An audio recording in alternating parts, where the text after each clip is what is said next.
Still a few minutes on the scoreboard. What else is going on around the area tonight? Well, let me call this up real quick.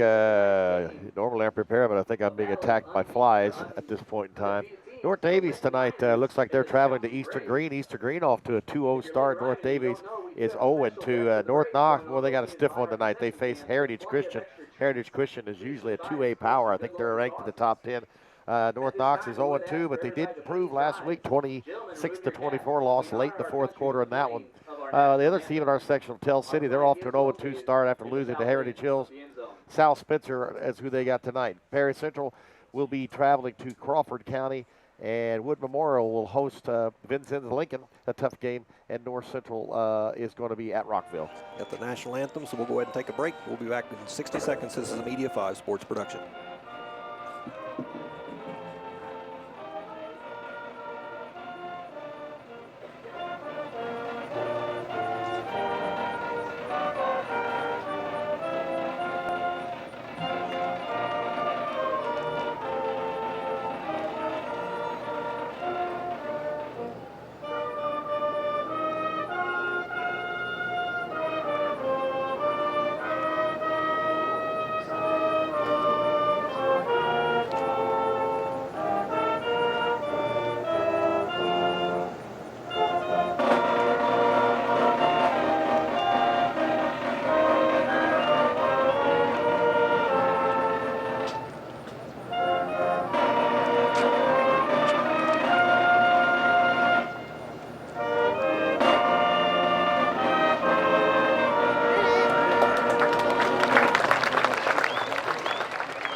Back once again at Tecumseh High School. Caught us just a little bit off guard there with the national anthem. I don't know whether the band was a little bit farther down, and actually as close as that speaker is and as loud as the music was for the pregame, I didn't even hear him say that they were getting ready to stand up for the anthem. So maybe that thing will stay out of our ear tonight. That'd be all right, wouldn't it? That would be. Talk a little bit about the coaches. We just heard the interviews that Dan had with those coaches. Coach Jeff Damien of Tecumseh High School, 25-19 in his 5th season at Tecumseh. And Coach Brian Oliver in his 3rd season at Linton has a record of 26 wins and only 3 losses. Last year, the Miners prevailed in this contest 28-6 against the Braves, and the Miners hold a 10-2 advantage in the series over the past 30 years. Well, the starting lineups for tonight's game are brought to you by Midwest Natural Gas. Got gas? If not, you should. Natural gas has never been more plentiful than it is right now. When you're ready to be comfortable, give Midwest Natural Gas a call at 812-384-4150.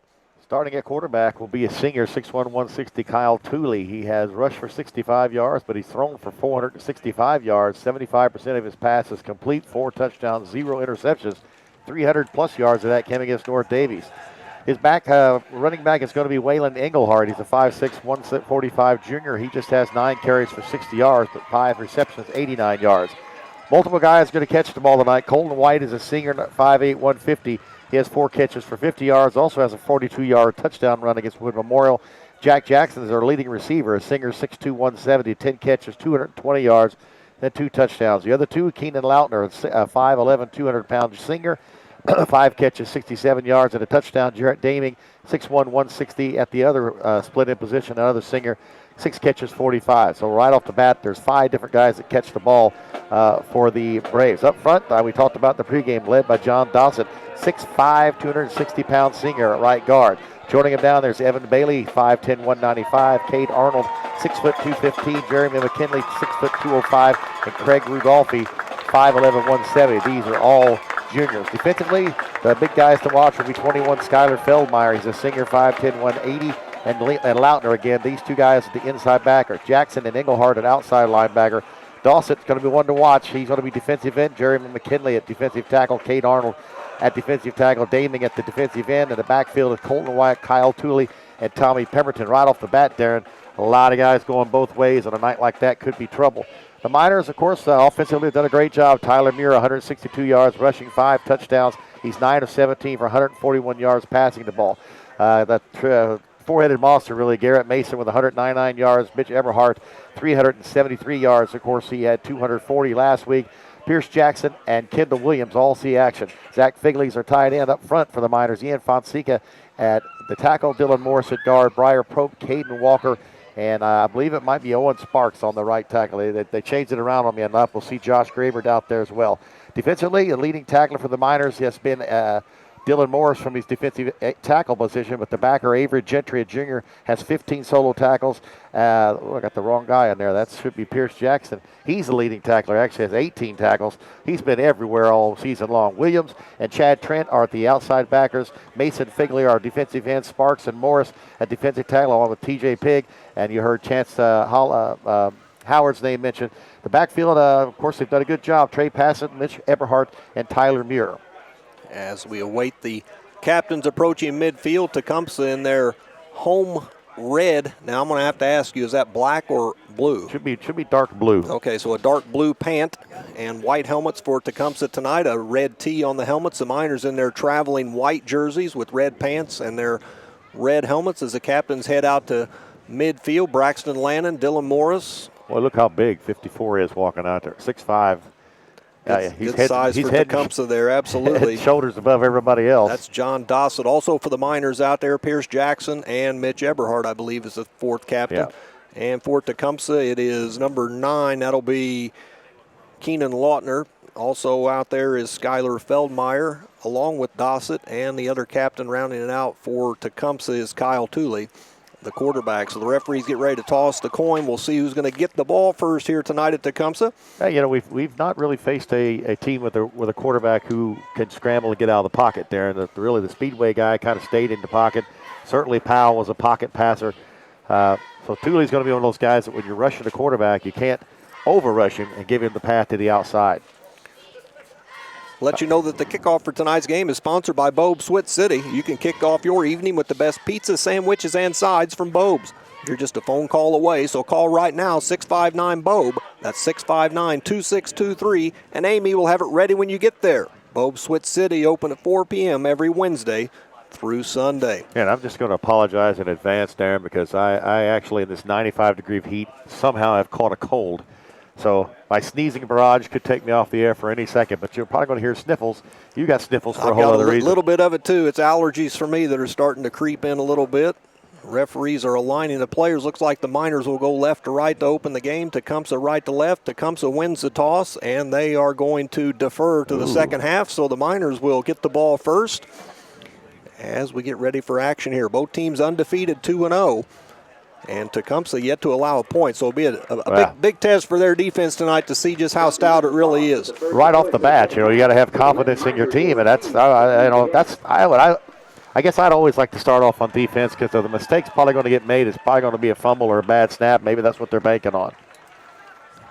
Well, the referee's going to gather at midfield. The two teams huddle up, and we're just about ready for kickoff here at Tecumseh High School. I think McKinley, number 64, might be the biggest guy we've ever seen kick the ball. He's an offensive tackle, I believe, and also a place kicker. I think he's a straight-on kicker as well. 6', 205. He's a junior, and he is indeed teeing the ball up at the 40-yard line. Same refereeing crew we had last week at Linton, so they followed us down here to Tecumseh tonight. I don't know all the names, but I do know Mike Beasy, Wayne Patterson, Dr. Joe Calderazzo are three of the referees we have here tonight. Pays to know the referees by name. I'm wondering how you know that. Could it come back to coaching days? You run across some of the same guys on the basketball court that you run across on the football field. And actually, back at the old 3D store in Linton, Mike Beasy was my manager whenever I worked out there, one of the first jobs I had. So I've known Mike for a long time. I know who Mike beat. Now that you say that, how many people remember Danner's discount, department discount, something like that? Exactly. Eberhardt and Muir back deep to return for the Miners. They're standing at the 5-yard line, so they're expecting a strong boot here. Well, nobody kicked it this deep to them last week. They all came short, as you remember. And got to mention Trevor Hill. Yeah, he caught had that onside kick. Yes. As McKinley approaches the ball, kick in the air, and it's right down the middle of the field, end over end. Going to be fielded by Eberhardt at the 12-yard line. Going to take it to the left side. Trying to find some running room, breaks a couple of tackles, gets it out near the 30, probably ran out of bounds around the 28, 29-yard line, and that's where the Miners will take over, 1st and 10. Pemberton made the tackle. He placed one of the safety positions. And boy, it seems like we like to return the ball to the left every time, no matter where that's at. A lot of running plays to the left side last week. I wonder why that could be. So they mark it right at the 30, so the Miners take over 1st and 10 at the 30-yard line. It'll be Tyler Muir, quarterback, joined in the backfield by Garrett Mason, and on the wings, Pierce Jackson, Mitch Eberhardt. In motion is Jackson. He's going to take the sweep to the right-hand side. Waits for his blocker. Now they're going to bring him down. May have been a face mask. I guess not. And pretty close there. So he's going to be brought down after maybe a couple of yard gain out to the 32. That's a nice action by Pemberton as he come up from his safety position pretty quick. Pierce had the outside lane to give a good stiff arm. But like you say, that was a kind of a high tackle. Fisher was standing right there, though. Actually, they get him all the way out to the 34, so a generous spot, I feel like, for the Miners there. It'll be 2nd down and 6 from the 34.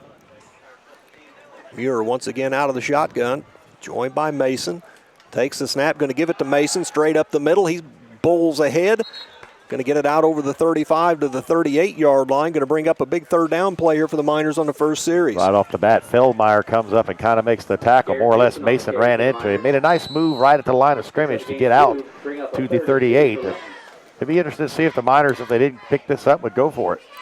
Boy, it's in that area there, you know. Muir out of the shotgun. I almost look for Tyler to keep it. He does. Right. Going to the left side. Breaks a tackle. Takes it out. Breaks it out to the left side. Now over the 50. Down to the 45. 40. Got a lot of running room and a blocker in front of him. Down to the 10. Down the 5. And he's going to score. Tyler Muir all the way to the end zone. Well, there goes the end of that 0 on the defensive points allowed of the season real quick. And he was all over the field, Darren. I mean, he went down the middle behind Morris again, but he made a juke. Ended up on the Miner sideline and just outran his speed. Good job by some of those downfield blockers. Did not hit anybody in the back. A couple of guys looked like they wanted to do it, but didn't do it. And now right off the bat, here comes Eric Wilson.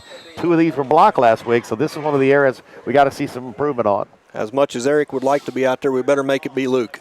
Oh! So Luke Wilson on the kick. Tecumseh stands up, and one of the Miner linemen stands up. So let's see. It's going to be a false start on the Miners there. So that's going to back it up 5 yards, see if they are going to go ahead and kick here. Well, this makes me wonder how many times I've called Luke Eric. I probably got him on my stat book as Eric. Probably been posting all of my posts that it's Eric. Eric, of course, the team physician for the Miners, has been for several years. They are going to still kick. They back it up 5 yards. So Luke will be kicking it now from the 15-yard line. It'll be a 25-yard extra point.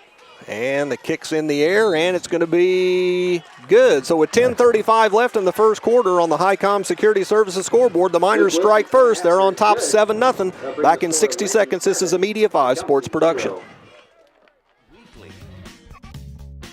Stop by downtown Linton today and see why it's yo delicious.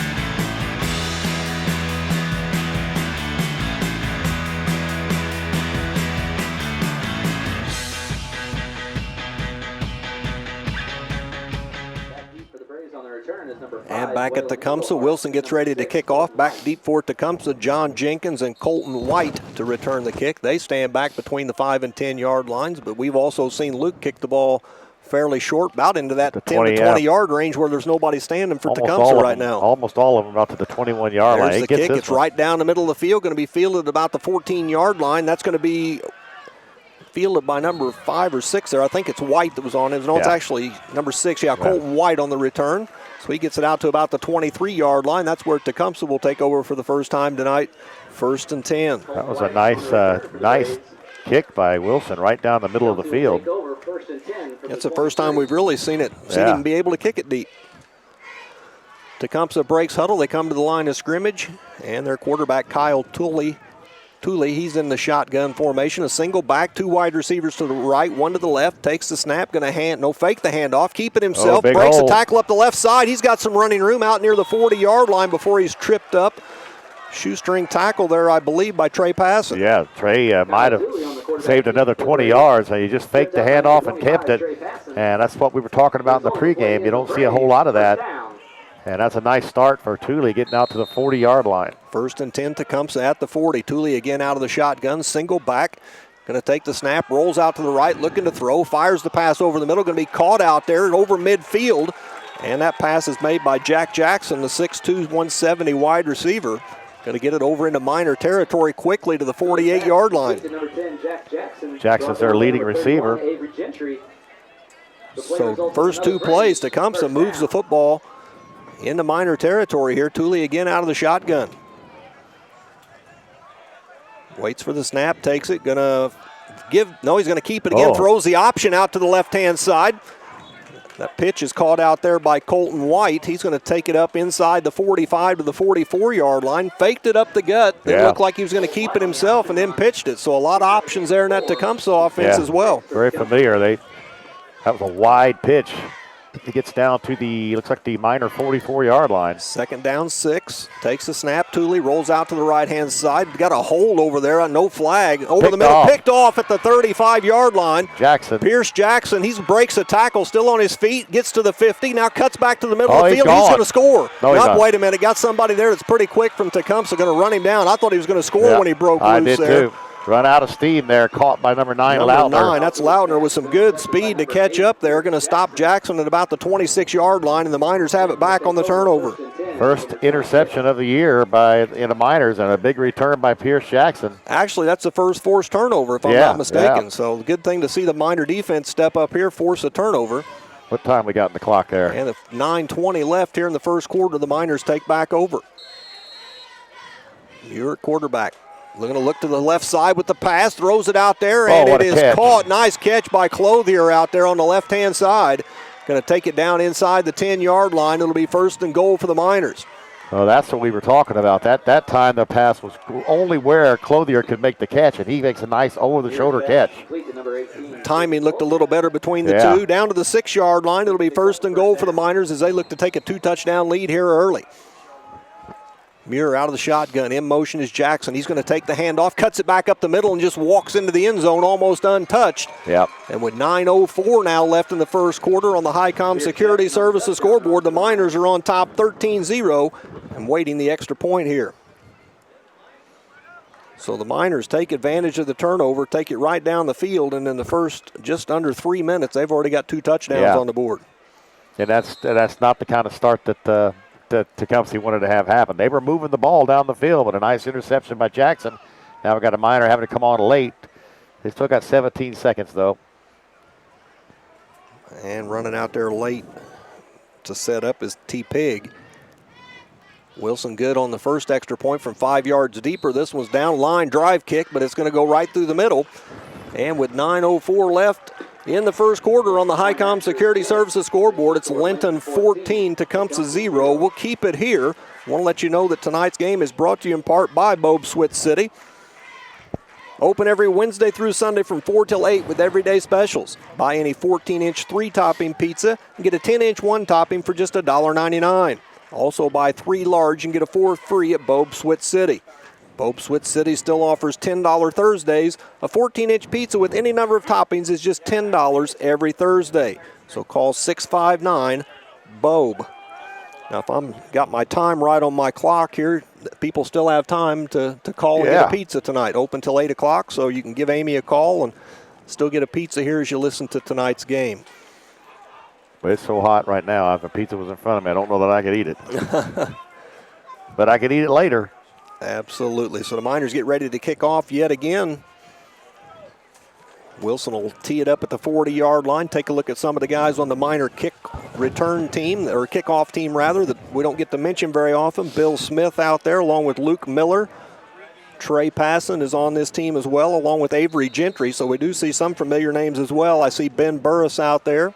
Fonseca and Trent Corbin. Kendall Williams. This time the low line drive kick going to be caught just a little bit on the right side of the field at about the 18-yard line. Up the middle, got some running room. It's White again, I believe, on the carry. Gets it out to the 34-yard line before he's brought down by the Miners. Kendall Williams on that tackle right at the 35-yard line. As a coach, Darren, what do you tell your kids? I mean, the 2 quick scores by the Miners, and you're not in freak-out territory yet, but you really need to move the ball fairly well. Well, you know, they had a couple of big plays before the turnover, so we'll see what they come back to here. Definitely a key series for Tecumseh, though. Thule out of the shotgun. Has a runner in motion, takes the snap, gonna hand it, nope, fakes the handoff, gonna keep it himself, and gonna get it out over the 35 to maybe the 38-yard line, a pickup of about 3. We'll make it 2nd and 7. A whole bunch of Miners in there. Pig, number 62, at least one of them. I believe Avery Gentry as well. Now you'll have to help me out here, maybe help the listeners out as we go, and I'll talk about what I want to talk about after this play because they line up almost as fast as we do. Seems to be the norm anymore in football, whether it's at the high school level, the college level, and even some at the pro level. Yeah. Out of the shotgun, Thule takes it, going to hand it off up the middle this time. That's going to be handed off to number 5. That's Engelhardt, I believe. Yeah. And he's going to get it out to 40, maybe just over the 40-yard line. It'll bring up 3rd down and 5. Well, they're trying to catch us with the defense. Number 1, it wears you down, like what we do. And number 2, you don't have an opportunity to make much changing when that happens. It's kind of setting the tempo. But the Miners do kind of the same thing. So, be 3rd down and 5 from the 40-yard line. Thule out of the shotgun. Single back is Engelhardt. Going to roll or going to drop back to pass. Throws it long over the middle. It's over into the receiver's hands at the 30, and he's going to take it into the end zone. 2 Miner defenders there, and he threw it right over their heads. And the catch made out there by Jack Jackson, and he takes it all the way to the end zone for the touchdown. Well, that's exactly what they needed to do, but I know coaches are not going to be happy there. It looked like Muir tried to go for the interception, kind of played a game there and tried to make the interception instead of staying with number 10, and it went over Tyler's head. Number 10 makes a sure catch, and I tell you what, Thule took a huge hit from Caden Walker. Just a couple of feet late, I was worried the official was going to bring the flag out, and instead it is a monster touchdown pass of 60 yards. So quickly on the Highcom Security Services scoreboard, it's 14-6. And back in to kick the extra point is John Dossett, I believe. Yeah. So Dossett going to kick the extra point here. Straight on kicker, puts it up, and he's going to knock it through. So with 7:44 left in the first quarter on the Highcom Security Services scoreboard, it's Linton 14, Tecumseh 7. Back in 30 seconds, this is a Media 5 Sports production.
If he stays with the running back coming out, then he's going to pull that ball out. The later he can pull that out, the more it draws people out, then he tries to cut it back inside. How about from a defensive standpoint, though? Because I've also heard the defensive coaches talk about reading keys. What keys are they looking for? Well, my understanding is if you're playing on the defensive inside and you're looking at that defensive tackle to see where he pulls, or there's little things like the direction that he leans, and I don't 100% know the answer to that, but I know that they each have a responsibility, and the whole offense is designed to fool you, to trick you. Sometimes there's nobody over you, Darren, and you're thinking, oh my gosh, the idea is that I'm going to bull through that hole because I think I'm going to kill somebody, and the play just went right behind me, behind my back. On the other side of it, okay. Well, McKinley gets ready to kick off here for Tecumseh, 14-7, and we're just not even 5 minutes into this ball game yet. Well, that's exactly what Tecumseh needed to have happen after giving up the 2 quick scores to the Miners. If they went 4 and out there, and really Tyler had a bead on that interception, just couldn't quite get up high enough to get it. I'm sure they're going to hear about it, though. Just barely over his outstretched hands, and McKinley gets ready to kick off here. Back deep once again, Muir and Eberhardt standing between the 5 and 10 yard lines. McKinley approaches the ball, gives it a kick, a line drive to the right-hand side, going to hit the ground, rolls back to the 15, picked up by Corbin. Corbin headed towards that left side, breaks one tackle, breaks two, cuts it back up the right side, and he's got running room. He's going to get it out over the 40-yard line to about the 43, and the special teams coach for Tecumseh not happy with his players running down the sideline looking for the guys that missed those tackles. Well, Corbin looked like he almost fell over because the hole got so big when he cut back. And, this is a junior that's would probably see a lot more playing time when we didn't have the skilled guys we did. Nice run. He's had 2 nice kickoff returns. Very good return out to the 44, so the Miners take over once again, 1st and 10. Eberhardt on the right wing, Jackson on the left wing, Muir out of the shotgun, joined by Mason. Eberhardt in motion. Muir fakes it to him, keeps it himself up the middle, has running room. Nice block up the field by number 5 there. The ball inside the 40 down close to the 35-yard line. Well, there was give credit for Zach Figley out ahead of the play there with a block. He just kept that one and run. It has to be something the Miner coaching staff had seen on film because he just kept it and ran straight up the gut. And really, he was about gone. Colton White's going to make the tackle, number 6. The ball at the Tecumseh 37-yard line. 1st and 10 for the Miners. Once again, Mason joins Muir in the backfield. Eberhardt on the wing, Clothier out wide left. And going to give it to Jackson. He's almost stopped in the backfield. Now comes back to the right again. Gets a block out there from Eberhardt. Still on his feet. Gets it back inside the 40. May still lose a yard or two. Ran for a lot of yards, but just didn't go north-south. Sometimes that's when you're kind of yelling from the side. Just go ahead. Don't make it worse. But he nearly turned that into a heck of a play. Ends up losing a yard on it. It'll be 2nd and 11 from the 38-yard line. And Tecumseh's not tackled real well so far here in the early going. Sneaky moves by Pierce. They're trying to go high, and he just shucks them off like that. Muir once again out of the shotgun. Jackson in motion, fakes it, now rolls out left, looking to throw. Always a threat to keep it. Now he is going to throw over the middle, and a nice catch by Figley as he's hit. Going to get it down inside the 30-yard line. Zach Figley, his first catch of the season, and he got hit just as he caught it. Nice catch. Yeah, he got hit immediately by Tooley. Almost was afraid he was going to cough that ball up. And officials are stopping play. Looks like we're going to have a measurement here. Going to be close to a 1st down. And talking to Zach after the game last week in the locker room, he had a huge knot on the inside of his foot. He took that huge hit last week, and he said it was kind of painful, but evidently it worked out okay. But I saw it, and it was kind of a nasty-looking little bruise. Yeah, he did take a pretty good hit as the chains come out here to see if the Miners picked up another 1st down. If not, it'll be 3rd down and short. The ball going to be between the 27 and 28-yard line of Tecumseh as they stretch the chain out here. And it's going to be a 1st down, says the official. So that'll take it down to the 27-yard line officially. 1st down. And 6:21 to go. The Miners will have it 1st and 10 at the Tecumseh 27. JP's son Tyler showed some good patience there. Number 5 Engelhart was coming at him, and he was able to make a nice throw on the run. Muir out of the shotgun, Eberhardt in motion, and Eberhardt going to get his first carry of the night, I believe, and he's going to score. Almost untouched all the way to the end zone on that left side again. We saw it a lot last week. This time it's from 27 yards out. Mitch Eberhardt, with 6:11 to go here in the first quarter, gives the Miners 20 points on the Highcom Security Services scoreboard. Mitch's first carry of the night goes 27 yards for a touchdown. And again, as we're pointing out all night, that's going to the left side. That's where big Dylan Morris, All-State player, was there, as well as Ian Fonseca.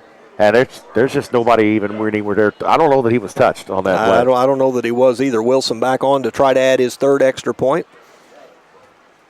Give him time, a little bit of a low snap, ball down, kick up, and going to be good. So Wilson knocks his 3rd extra point through. And with 6:11 left in the first quarter on the Highcom Security Services scoreboard, it's Linton 21, Tecumseh 7. Back in 30 seconds. This is a Media 5 Sports production. Yo! Delicious frozen yogurt in Linton is the perfect destination for a cool, good-for-you treat. Come try some of our amazing flavors. Then top off the flavor of your choice with over 40 different toppings to choose from. New flavors added weekly. Stop by downtown Linton today and see why it's yo delicious.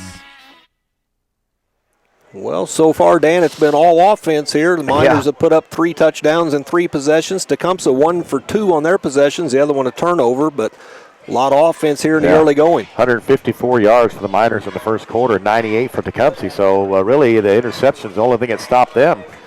not even halfway through the quarter yet, and the Miners already with that 154. So they seem like running the ball is going to be another night, but they're just going to be able to run at will.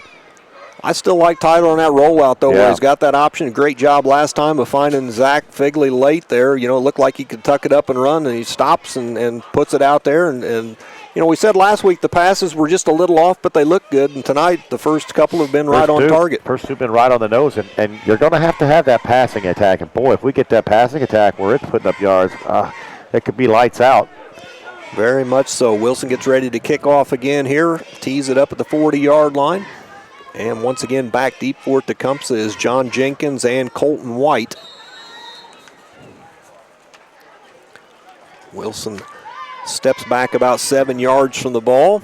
Comes up towards it with a slow trot. Gives it a kick towards that left side short. Going to be landed about the 20. Takes a hop. Fielded there by White. And he gets by a few Miners. Drops the football. It's on the ground. Tecumseh able to recover just over the 30-yard line. So the ball came loose. Miners force that fumble but can't come up with it. Ben Burris, one of the guys down there.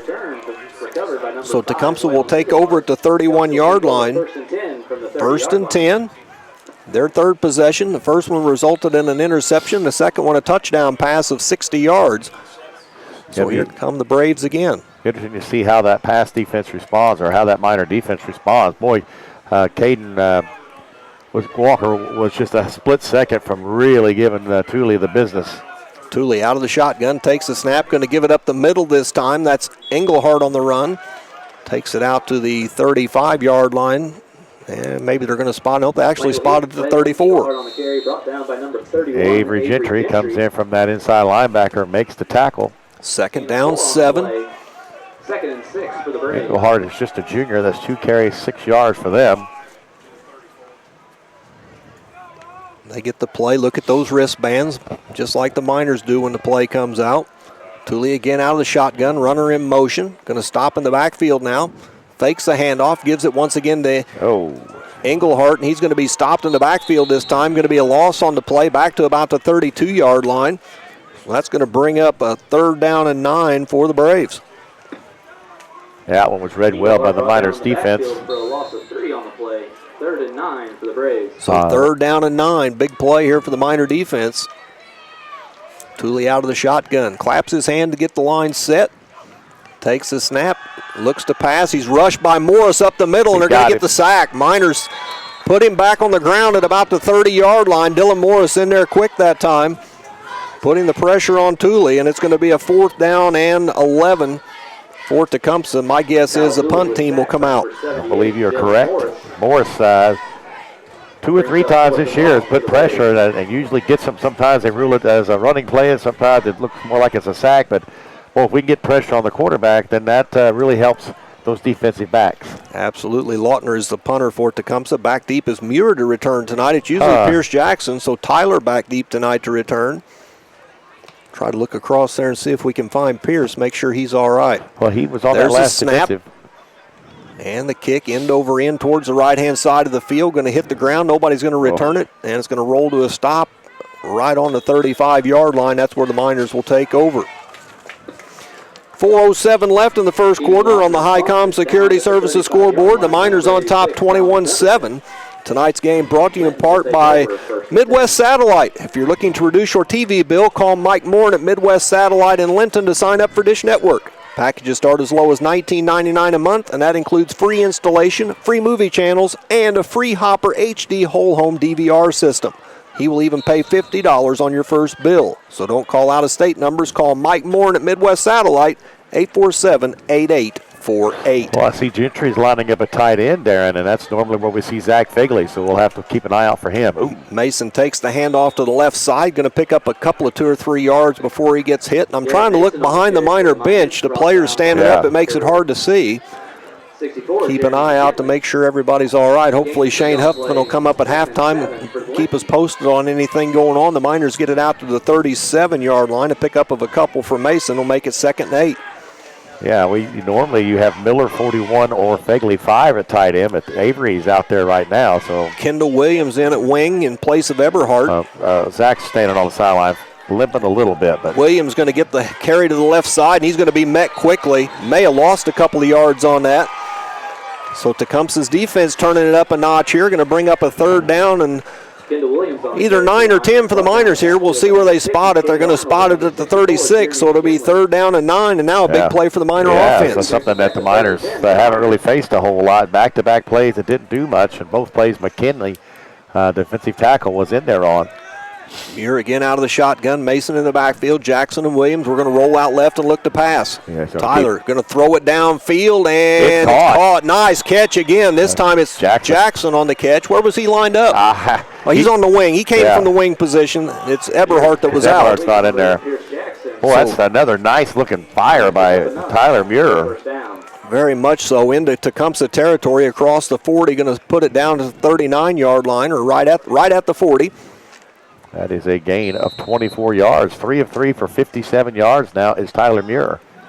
Muir again out of the shotgun. Takes the snap. Going to almost a fumble there. Yeah, I don't know what happened there. Kind of that read option play. Stuck it into Mason's belly and pulled it back out and nearly dropped it. And may have been able to get back to the line of scrimmage. Well, that's the negative about that replay right there, is that you try to hold the ball too long. The running back says, okay, it's mine. The quarterback says, no, I'm taking it. And you can have that ball popped out. I thought that one was on the floor. I thought it was going to hit there, too. He's able to hold on to it. Does get back to the line of scrimmage. 2nd and 10. Williams in motion. He's going to, now they do fumble it. Ball loose. Tecumseh's going to fall on it. Williams dropped the ball forward. I believe that's White, number 6, is going to fall on it. So the Miner offense that time, a turnover, going to give the ball right back to Tecumseh after the punt. So the Braves will take over 1st and 10 at the Miner 37-yard line. So both teams have turned it over once now. And with 2:30 left in the first quarter on the Highcom Security Services scoreboard, Tecumseh takes over. That offensive series was a little offbeat, and we had some different guys in there. Nobody hurt. I see Mitch standing on the sideline. I think they're just giving him a blow. As warm as it is, I don't blame him for trying to do that. A long game tonight here, just still in the first quarter. Thule out of the shotgun. Takes the snap, going to drop back, look to pass, pressure on. They try to set up the screen. The pass ends up hitting one of the linemen there. Hit number 50 right in the helmet, but it was intended for Engelhardt, number 5. I think that's Engelhardt. Yes. Yeah. We got Eberhard and Engelhardt out there. Screen pass falls incomplete. So the Miner rush got through there that time, and the screen was set up, but the Miners actually read it nicely. There's a Miner defender right there along with the running back. So 2nd down and 10 now for the Braves. Thule out of the shotgun, one back in the backfield, one wide receiver wide left, and also one to the right. Going to roll out to the left side, looks to throw, going to have a sack out there. That's going to be Garrett Mason, I believe, picking up the sack. Defensive end. He beat Dawson, the guy we were praising before the game. He just ran right around him. And really, Thule didn't really try to get away. He just kind of decided, I'm going down, and didn't take the hit. That's a big loss and a nice play by Garrett Mason. Ball all the way back to the 27-yard line, so a 10-yard loss will make it 3rd down and 20. Out over here talking to the coach is Jarrett Daming. That's the coach's son. He's going to take the play out to the quarterback here, so you don't see that very often here anymore. No. 2 wide receivers come to the near side.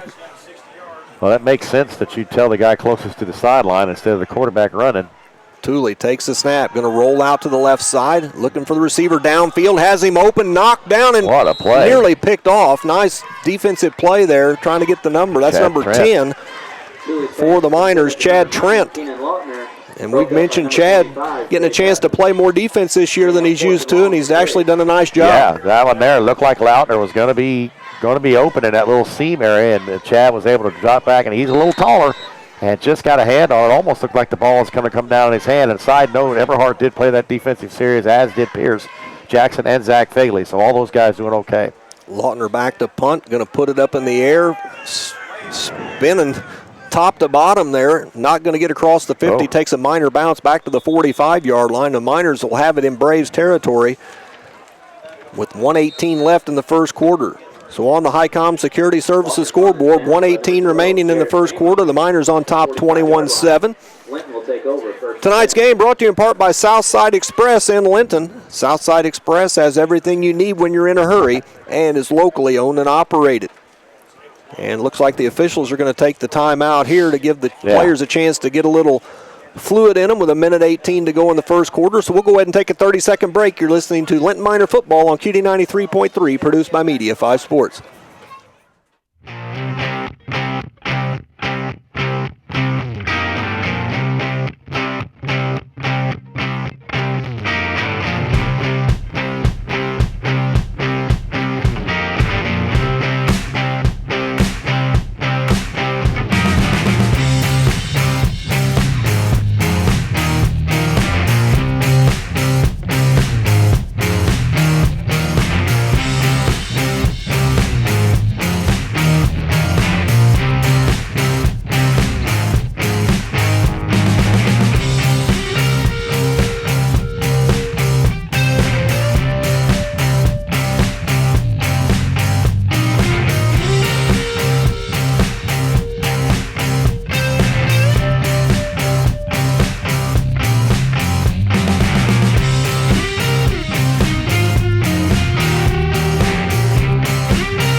Sullivan had some nice plays, and I think they want to get some guys some breathers to get some of these other guys in the game as well. But that was a little shaky. 2 balls on the ground on that last series, and now the ball at the 45, a great opportunity for the Miners to punch this one in. Well, it can do nothing but help if you get those guys those reps, and we already know Kendall's, he had, the fumble on the last possession, but we do know he's very capable of picking up the yards. So getting I wouldn't have any worries at all with Kendall coming in there and playing at that position. And they're giving Avery Gentry a lot of work at the tight end spot. I was just getting ready to notice that Avery's out there playing tight end. So. And Zach Figley standing over there about the 40 with his helmet off. So I think it's just a matter of maybe giving him some reps. Miners will take it. They've got. We got a different look, too. Got 2 wide receivers out to the left. I believe that's Eberhardt along with Clothier on the left side. Eberhardt in the slot. Mason with Muir out of the shotgun. Jackson on the left wing. Takes the snap. Going to give it to Mason up the middle. Nice breaks work. A couple of tackles. Bulls right over the top of the defender there. Gets it all the way to the 25. Probably going to be a Miner first down. And Jack Jackson took a lot of the force of that hit there. I'll give you credit. He hung on to him, but boy, Mason just put both hands on the ball and just churned forward down to the 35-yard line. 1st and 10 for the Miners at the Tecumseh 35. Once again, Mason and Muir in the backfield. Gentry at one tight end, Jackson on the wing. Eberhardt stays out in the slot with the Clothier out wide. Now a quick screen pass out to Jackson on the left side. Going to cut it back up the middle of the field. Going to take it into the end zone. Pierce Jackson going to pick up the touchdown on the little swing pass from Tyler Muir. So with 52.6 seconds remaining, the Miners put 6 more on the board, and they now lead 27-7. That was just quick. He just got the pass, got a nice block out there by Eberhardt, and that's one of those plays I was always pass or was that run, but that looked like a forward pass. That was a forward pass on that one, I'm pretty sure. Just a little swing pass out to the left-hand side there, and Pierce broke one tackle and then pretty much untouched the rest of the way as Wilson looks to add the extra point, and then like we saw against Sullivan, the line lets the defenders through and it's blocked. McKinley, 64, gets the block, and that's 3 blocks, so Coach will always have something to be unhappy about. Luke's done a pretty good job of kicking the ball when he's had time, and then we've seen that over the years. 4 years of Dylan kicking the ball, and Dylan did a nice job kicking the ball, except when, she got rushed and got it blocked. Rarely did she just miss one. And do you call those attempted PATs if it's blocked? It's hard to count that against the kicker when he really didn't miss it. Yeah, there really aren't any statistics for point after touchdowns anyway. I guess it kind of goes against the team more so than the kicker maybe. I always keep it if he went right, left, or short, it goes against him. But we've had 3 blocked, and I don't really count that as in his percentage. Him actually getting a chance to kick it, he's been 5 of 5, actually 7 of 7. See, I wasn't aware of that, so that's a good number there. He's not missed yet then. Knock on wood, don't want to jinx him or anything. But with 52.6 seconds left in the first quarter on the HiCom Security Services scoreboard, the Miners now on top 27-7. A long first quarter tonight. Yeah, a lot of points on the board. Wilson gets ready to kick off again. Ball teed up at the 40-yard line. And Wilson goes with that little kick towards the left hand or the right hand side and goes out of bounds this time. So that gives them the ball at about the 35 or 40 yard line, I believe, or they can make us re-kick. We praise him and look what happens. Well, we've ran that kick where he kicks it to his left to the right side of the field for Tecumseh, and we ran that a lot last week against Sullivan, and that one there just took a bad bounce and ended up going out of bounds, and it'll be 1st and 10 Tecumseh at the 35-yard line. I like that he's trying to kick it to the spot that they're not going to be at, or they're going to have to take it on the run, which sets up bad plays all the way around. Well, anytime the ball hits the ground, anything can happen with the shape of a football. Anything can happen. So they kick it over there and hope something happens wrong. Tooley out of the shotgun. Englehart joins him in the backfield, takes the handoff up the middle, gets it out near the 40-yard line to the 39, straight up the gut. Runs it much like Garrett Mason does.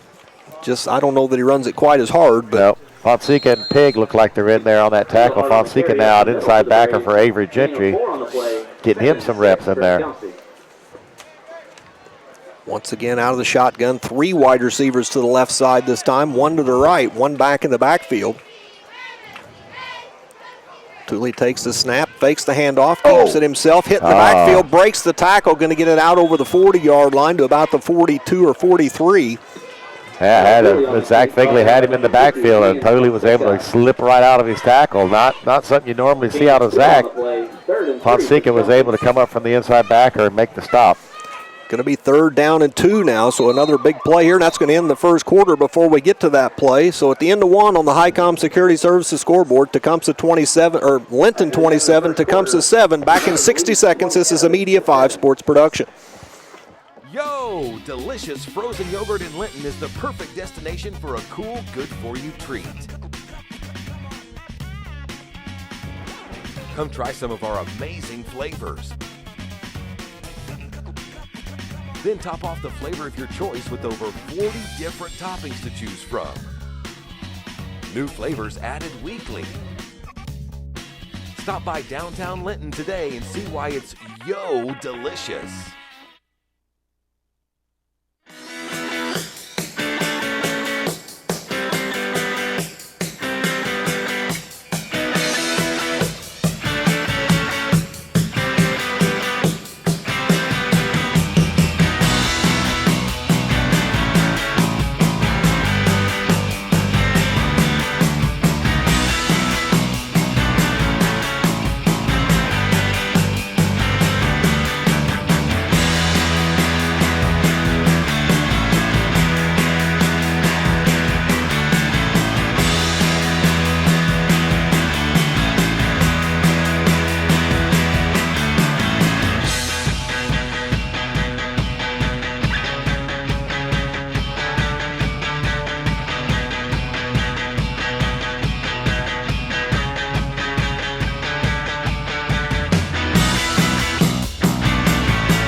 Turnovers. That's each team had 1 that they've lost so far. But the Miner offense so far, other than themselves dropping the ball, they've looked unstoppable.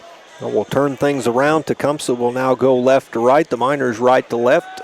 As the Miner defense comes back, the light's starting to take effect here as the sun's starting to disappear, starting to get dark here. And we got yellow lights here in the press box. It'll be interesting to see if they turn those on here in a little bit. It's the kind of a foggy mist as you look across that cornfield into it's really quite a scenic scene. It's Lynville right kind of out in the middle of nothing out here. Absolutely. Back to action here. Tooley out of the shotgun. Joined again by Englehart. I think there are 3 wide receivers to the left. Handoff going to go up the middle. Englehart got running room. Breaks it right up the gut. Can he get ran down from behind? Eberhardt's going to make the tackle at the 15 and save the touchdown. Englehart just went right up the gut, went right by the linebacker, and he probably would have been gone anywhere else, but Eberhardt chases him down, tried to strip the ball, but a big run by Englehart. Where'd he get down all the way down to the 15-yard line, so Tecumseh knocking on the door here. 1st and 10 at the 15. First play of the second quarter goes. 42 yards. Tooley out of the shotgun. Going to give it. No, he's going to keep it himself. Now pitches it on the option.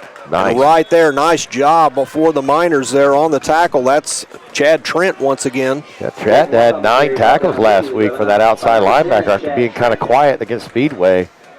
That was Colton White carry, but a nice tackle by Trent. All of the angles were covered there. The quarterback was hit, the running back was hit, and the pitch man was hit. Takes a lot of discipline against that option, and the Miners up to it that time. It'll be 2nd and 7 from the 12. Tooley out of the shotgun. Going to take the snap up the middle, fakes it again, keeps it himself, cuts it up, gets it inside the 10 down to about the 8-yard line. Well, he's kind of devious when he does it. You really can't tell. And the fact that he may pitch at the last second to White. Nice tackle by Jackson. And actually give him all the way down to the 6, so it's going to be 3rd and 1 from the 6-yard line. 10:51 left here in the second quarter, and Tecumseh knocking on the door, trying to cut into this 20-point Miner lead. Tooley out of the shotgun again. And he's going to keep it himself, gets the first down inside the 5-yard line, so it'll be 1st and goal for Tecumseh down at about the 3. Actually, they're going to spot it on the 4, so 1st and goal from the 4-yard line. Tooley now 20 yards on 7 carries. Well, they've had a couple of nice big plays on against the Miner defense. Just don't know what he's going to do with it. He puts it in there to the running back, makes his reads, and here we go again. A little bit of a low snap, pitches it out, ball's on the ground, still on the ground, and a lot of Miners there, and they're going to come up with it. Gentry's got it. Oh, this is unfortunate for Tecumseh. Yeah, Avery Gentry right there. The pitch out on the option play. Engelhart was the intended catcher of that pitch, and he loses control of it, and the ball ends up all the way back out to the 16-yard line, and the Miners will take over 1st and 10 on another Tecumseh turnover. Actually at the 17. 10-17 left here in the second quarter. Well, that's devastating for Tecumseh for sure. Kendall Williams was out there, and he was able to keep Engelhart from getting back to the ball. And several Miners thought they were going to try to pick it up and run with it. Just get on that ball. Avery does it. And now the Miners defense, that makes that tackle by Eberhardt even more shiny. Absolutely. Muir out of the shotgun, takes the snap. Going to run with it himself to the right side, spins off of a tackle, now cuts it back up, and now he's still on his feet, and he's going to score. He's got number 6. He's got an angle. This could be close. Track meet. And it's going to be a touchdown. Number 6 there for Tecumseh. Looked like he might be able to run him down. Colton White instead. Muir all the way to the end zone on the first play after the turnover. 83 yards for the touchdown. For those of you watching the actual video feed at LintonMiners.com, you know what I'm about to say. That was a phenomenal move. He just stopped flat right in the middle of the field, turned the opposite way, and took about 2 steps this way. That poor linebacker thinks, okay, I'm going to make the hit. Boom, he jumps right straight forward and goes to his right, and he's gone. And that was right after a spin move. Yeah, a complete spin move. Wilson on for the extra point. And the kick is up and going to be good. So Wilson knocks it through yet again. And with 10 minutes left in the second quarter on the Highcom Security Services scoreboard, the Miners go on top 34-7 on the 83-yard touchdown run by Tyler Muir and the extra point from Luke Wilson. We'll be back in 30 seconds. This is a Media 5 Sports production.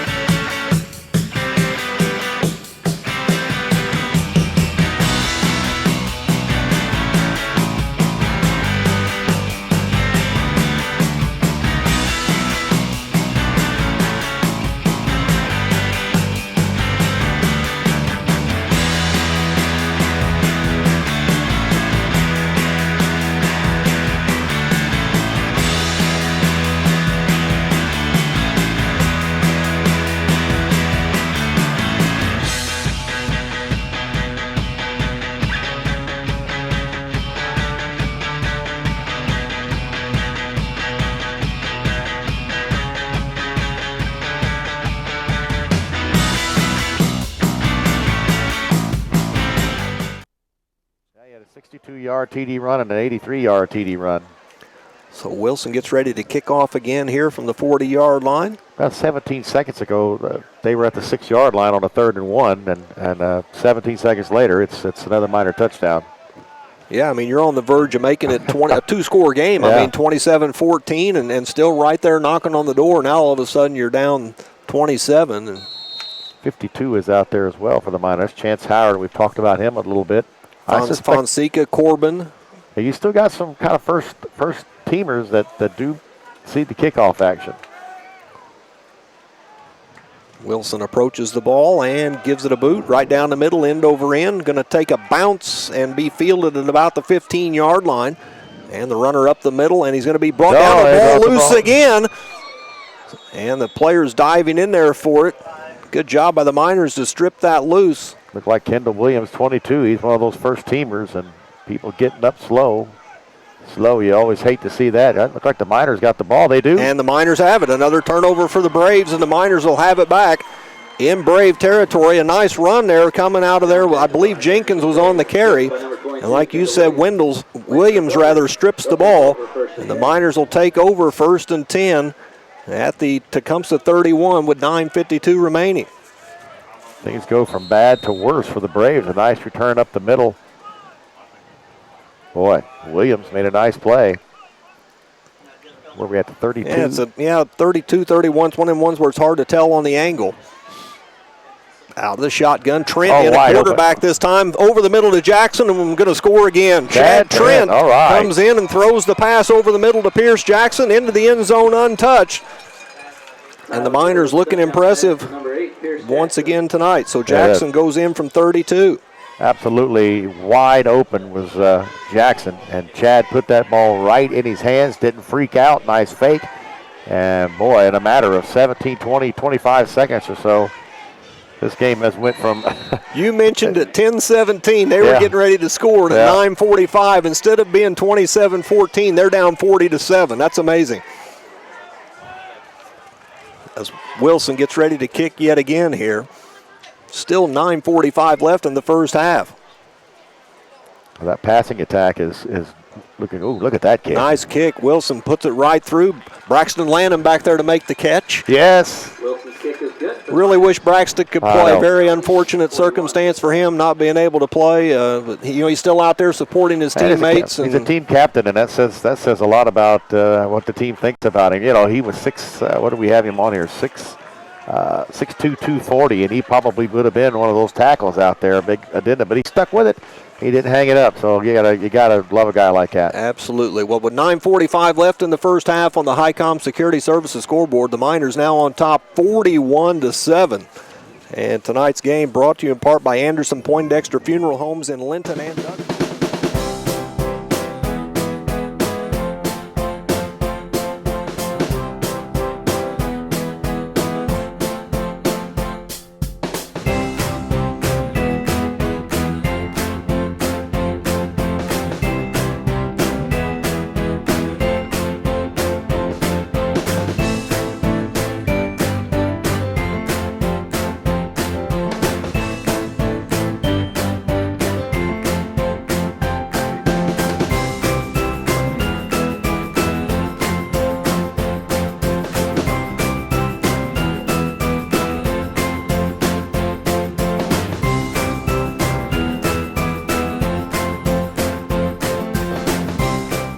About it. Boy, that's the truth. I mean, it's been incredible here. Wilson's kick down the middle, end over end, going to be caught about the 17-yard line over on the left side. I believe it's Jenkins again. He's going to be tackled by a swarm of Miners at the 25-yard line. Bill Smith, number 23, down there again with looks like Kendall Williams, 22. Englehart was the one on the return there, I think the announcer just said. So 1st and 10 at the 25-yard line for Tecumseh. They'll take over once again, trailing 41-7. Well, if it's Tecumseh's offense, they have been able to move the ball. They've had some big plays. It's just misfortunate for them. They've got a turnover in the red zone.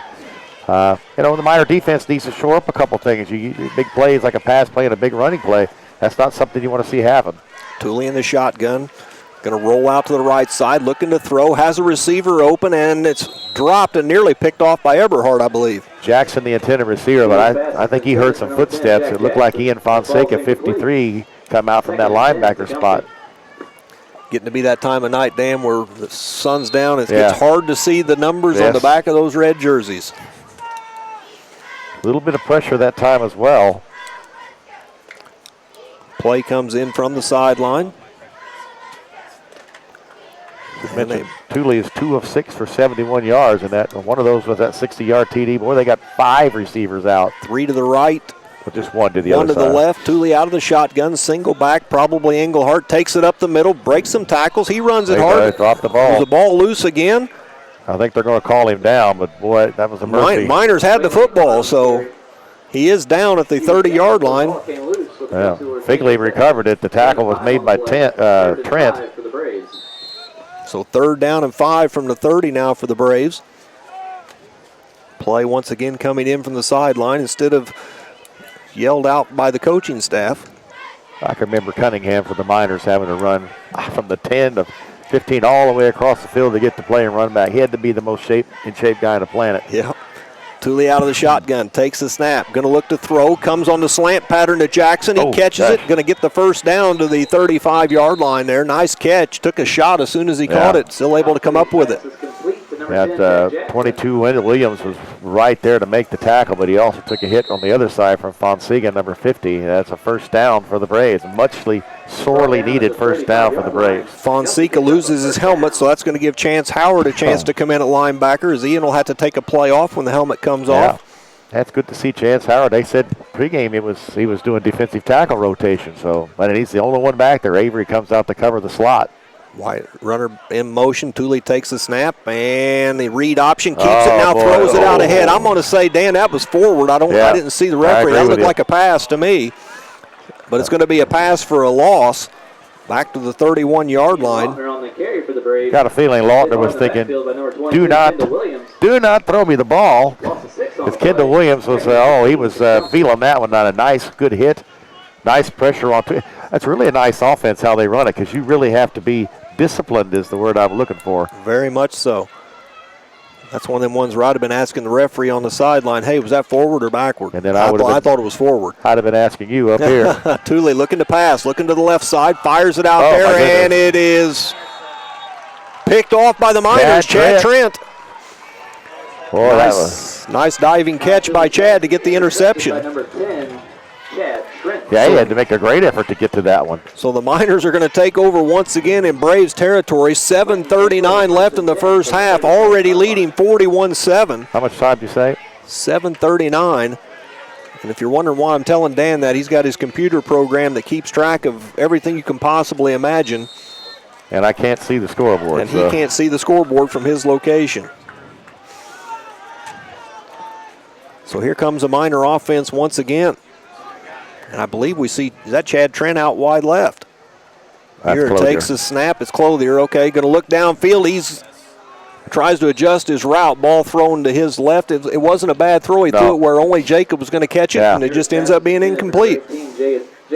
Englehart was out there to defend on the play. It might have been Colton White, number 6. But as you say, he tries to feed that in there. That's probably picked off. He threw it long. And then Clothier has made some incredible grabs. But that's a smart play, and that's the kind of thing you like to see. Absolutely. So Clothier stays out wide left here. The play comes in. The cards held up by the Miner coaching staff. One the real play, the other one a dummy call. That's the first incompletion of the night.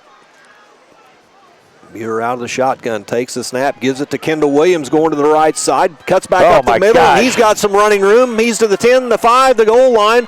Tackled late. There's going to be flags on that. That'll be 15 yards tacked on top, probably on the kickoff, as the tackle happened in the end zone. So Kendall Williams breaks free, and he scores from 37 yards. Well, the Miner offense rushing attack is just lethal. And when you throw 124 yards in there, 255 running, 124 passing, 379 in the first half. I got a feeling we're going to see a lot of guys in that second half. First half, how about the first quarter and a half? It's still 7:21 to go here in the first half, and the Miners have put 47 on the board. Well, you know, they jumped up from 4th to 3rd in the coaches' poll. They passed Pioneer, and Pioneer has been beating the tar out of everybody they played so far. So coaches taking notice around the state. Still number 4 in the AP poll. So Luke Wilson back on to try to add another extra point here. Snap is a little high, ball down, kick up, and he boots another one way through, and there's 48. Telling you what, these extra points he's kicking make you feel like he's got some leg. Yeah, absolutely, and you know, I have to go back to my senior year and the leg that won it down here, the first sectional championship for the Miners in 1984, and Chuck Wilkes knocks in the field goal to win the game here at Tecumseh. So kicking here has been a good thing for the Miners over the years. 7:21 left in the first half on the Highcom Security Services scoreboard. The Miners on top, 48-7. Tonight's game brought to you in part by Lions Health and Living Center, offering a highly skilled professional staff available 24 hours a day in a comfortable, compassionate environment. Contact Melinda Barnhill for a personal tour. That number is 659-1440. Lions Health and Living Center, a 5-star community. We are worth the drive. Once again, thank all of our sponsors, and whether you're listening to us on QD 93.3 or watching on lintonminers.com, or if you're trying to pick it up on the internet, it's wwbl.com in order to get to the internet feed tonight. But we appreciate you listening. We appreciate the sponsors, as it is indeed 15 yards marked off on the kickoff here. So Wilson going to kick it off from the 45-yard line and see if he can get her to the end zone. Yeah, get your touchback here. Just kick it wide open. I hope the cameras aren't on me in this booth, because I'm in full throes of runny nose now. Fortunately, the big sneezing brigade came on a 2-minute break. Wilson approaches the ball from midfield, kicks it from the 45, and it's in the end zone. And I didn't think he could bring it out. I didn't either. They let him run it out. I thought in high school if it got to the end zone, it was automatically dead, but they let him run it out. Oh, now we got coming after the kicker. That's pretty weak. Extracurricular here, as one of the Tecumseh players is way downfield blocking Wilson well after the play. Well, he caught it maybe at the 1 and went back in the end zone. That's the only thing it can be. So Tecumseh will have it 1st and 10 at the 25. So they gained 5 yards out of it. I'm like you. The only thing that may have been is they said he caught it on the 1 and then took it back. Well, you hate seeing when somebody goes at. I mean, the kicker was engaged down here about the Miner 45-yard line. 35, 40 yards away from the play, and they're blocking the kicker. Tooley out of the shotgun. 3 wide receivers to the right. Handoff up the middle. Englehart going to get it out over the 35 to about the 37, 38-yard line. We'll see where they put it down. Boy, it is just tremendously quiet. It really is. I mean, usually we've got stuff coming through the headphones, and just kind of, we're on the home side tonight with the home team down by 41 points. Just not a whole lot to cheer over here.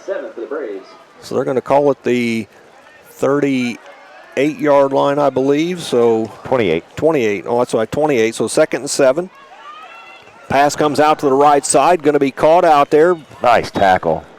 Catch made by Keenan Lautner. And a shoestring tackle by Jackson Pierce. If he doesn't make the tackle, Lautner's got a little bit of sideline to work with. Just a real quick pass, and that's designed. Our guys are basically winning the battle up front. They're getting in the backfield, so you just throw it out in the flat, because that's all you can really do. I think we give him a yard loss. It's back to the 27 there, so -1, going to make it 3rd down and 8. Halfway through the second quarter. 4 of 7 on 3rd downs are the Braves. The Miners have rarely seen a 3rd down, or 2 of 2. And now we're going to get a whistle and a timeout taken by Tecumseh. So with 5:54 left in the first half on the Highcom Security Services scoreboard, it's Linton 48, Tecumseh 7. Back in 30 seconds. This is a Media 5 Sports Production.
They got another guy in there, Thompson, and they rolled over North Davis. 41 points last week with the backup quarterbacks. Not too bad. Pretty good. Here we go. Big third down play for the Tecumseh offense here as they try to get the football rolling down the field and keep it for a little while. Runner in motion. Tooley takes the snap a little low. Going to look to the right side. There's Miners all over him. He breaks the tackle. Now headed back to the left, and we may have a hold here. Now he's going to throw it downfield. It's going to be intercepted just inside midfield. Bill Smith on the catch. Down the right sideline, all the way down inside the 20. Can you decline that penalty? You can decline that penalty. Tooley's pass is intercepted by number 20. Holding that way, going to be declined, and the Miners have it again. He didn't even ask. So Tooley tried to go deep, and actually I think it was Williams, 22, that tipped it or went over his head. Oh, a straight pass that kind of hit him in the hand, popped up. The drill that you work on. Billy Smith, the junior, coming in from the Duggar program. Yes, absolutely. Boy, he almost busted that maybe all the way. Showed some quickness on that run down the right sideline there.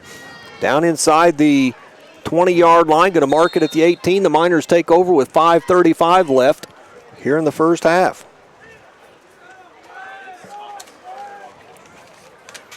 Boy, you come in here tonight against a team that hadn't given up a point yet, and you got 48 before half. Got to be surprising for the Miners sideline.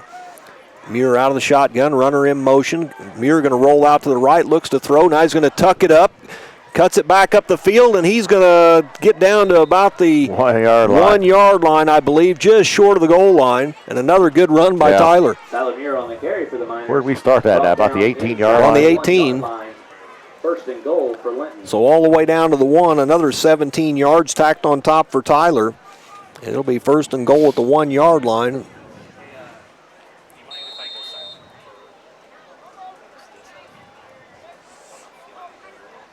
So the Miners going to line up here. Mason in the backfield with Muir. Clothier out wide left. Jackson and Eberhard on the wing, straight up the gut, and Garrett Mason's going to have a touchdown. So a 1 yard run for Mason. Gives him his first touchdown of the night. Garrett Mason on the short run for a touchdown. That's spattering, just a spattering of 4:57 in the second quarter. Now you have to start wondering about a running clock in the second half. Yeah, very much so. This is a 2-0 team that came in. So Wilson back on for another extra point here. And it's good again. Oh, he's perfect. Wilson's kick is good. So Wilson adds another extra point, and with 4:57 left in the first half on the Highcom Security Services scoreboard, it's Linton 55, Tecumseh 7. Well, I'm having trouble just keeping the... Yo! Delicious frozen yogurt in Linton is the perfect destination for a cool, good-for-you treat. Come try some of our amazing flavors. Then top off the flavor of your choice with over 40 different toppings to choose from. New flavors added weekly. Stop by downtown Linton today and see why it's yo delicious.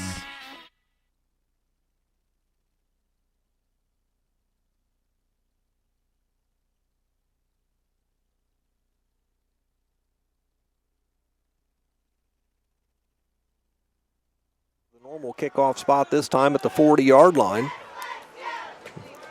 And we'll keep an eye out. I believe last time that was Cade Arnold who was mixing it up down there with the kicker, so we'll keep an eye on that situation again this time. And he's a two-way starter, the center, and also plays on the defensive side of things. So I'm sure that Luke wasn't really trying to be intimidating by any factor. Wilson gets ready to approach the ball. Kick in the air, down the middle of the field, going to be fielded by Englehart. Brings it out to the 30-yard line, over the 30, out to the 32 or 33. A bunch of Miners there to make the stop. 72, Burris is out there. It looks like Williams again, 22. And Miller, 41, all involved in that tackle. So the ball gets out to the 33, 34-yard lines where they'll put it down. So first and 10 for Tecumseh at the 34. And they take over with 4:45 left here in the first half. Oh, I know it's old news, but that's 397 yards for the Miners. Against 144 for Tecumseh, which really isn't a horrible first half number. Right, a lot of turnovers, though. Thule takes the snap. He's going to keep it himself to the right side, gets it out to the 40-yard line. So a nice run that time by Thule, picks up 6. Make it 2nd down and 4.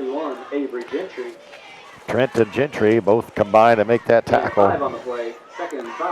Dan, if this was a basketball game and I was doing it by myself, that's where it really becomes a struggle. So it's nice to have you, to talk to tonight as things have gotten out of hand here. We're gonna have to find things to talk about.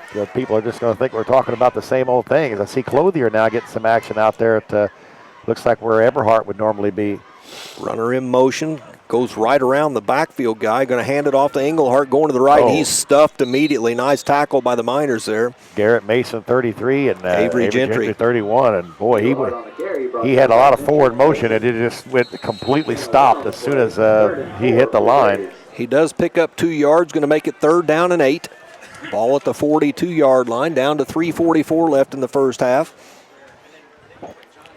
Somebody over getting the play from the coach on the sideline. I believe it's Thule this time. He's actually over there himself, and he heads back out to the huddle with the play. We got Demo taking a break now. We got Pig and it looks like Sparks at the defensive tackles with Walker and Mason.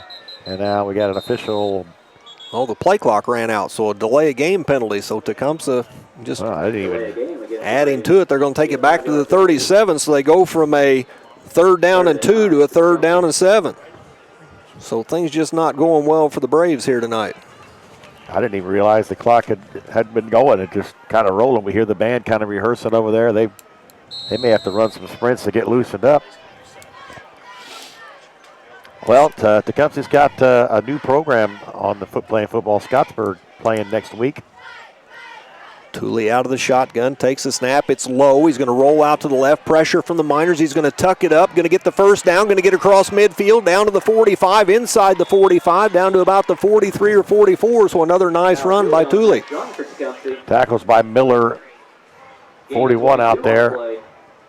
Billy Smith came in from a blitz position and had a good bead on him, but he was able to get to the outside of him. Into Miner territory to the Miner 43. And we've already talked. Tecumseh's been able to move the football. Yeah. Just turnovers have bitten them. And that's 45 yards for Thule carrying the ball. He's got some good moves and some speed. I see we got Billy Smith at the safety position. A lot of Miners getting out there to play. Another low snap. Thule keeps it himself again, bringing it to the right side. Going to get it down near the 35-yard line. So another nice run. Going to pick up 7 or 8 here. Just got away from the outstretched arms of Caden Walker. Pierce Jackson's going to be on the tackles. 36-yard line. We'll give him a 7 on the play. It'll be 2nd down and 3. Ball at the Miner 36-yard line. Tecumseh again moving the football. 2 wide receivers to both sides. Thule in the shotgun, joined by Englehart in the backfield. Stands at the 40. About 4 yards deep. Takes the snap, and this time gives it up the middle. Englehart running room straight up the gut. Tackled right at about the 20-yard line. And another saving tackle trying to pick up the number on that. Clothier, yes, on the tackle. So the ball spotted right at the 20. Another first down for the Braves. A 16-yard pickup that time for Englehart. Yeah, that's 65 yards for Englehart, and those numbers look good. But boy, that was as big a hole as I think I've ever seen against the Miner. Granted, we got a lot of different faces and positions, but you don't want to give up that much. Thule takes the snap. And this time keeps it, looks for the option. The Miners all over that option that time. Decided not to pitch it. Going to lose some yardage here back to about the 23. Zach Figley had him, and the guy was covered out in the flat there, so he alertly did not pitch it. Wise maneuver not to pitch the football. They're going to be a 3-yard loss anyway, but if he pitches that, it might end up being a turnover. Yeah, because Chad Trent was right there with Colton White, number 6. Now we see number 22 coming into contest for them. That's Deacon Parker. We haven't seen that jersey out there. He's going to go out as a wide receiver to the left side along with 2 others out there. 1 wide receiver to the right, 1 back in the backfield. Thule takes it, going to give it up the middle to Englehart, and this time he's going to get stopped by the Miner line.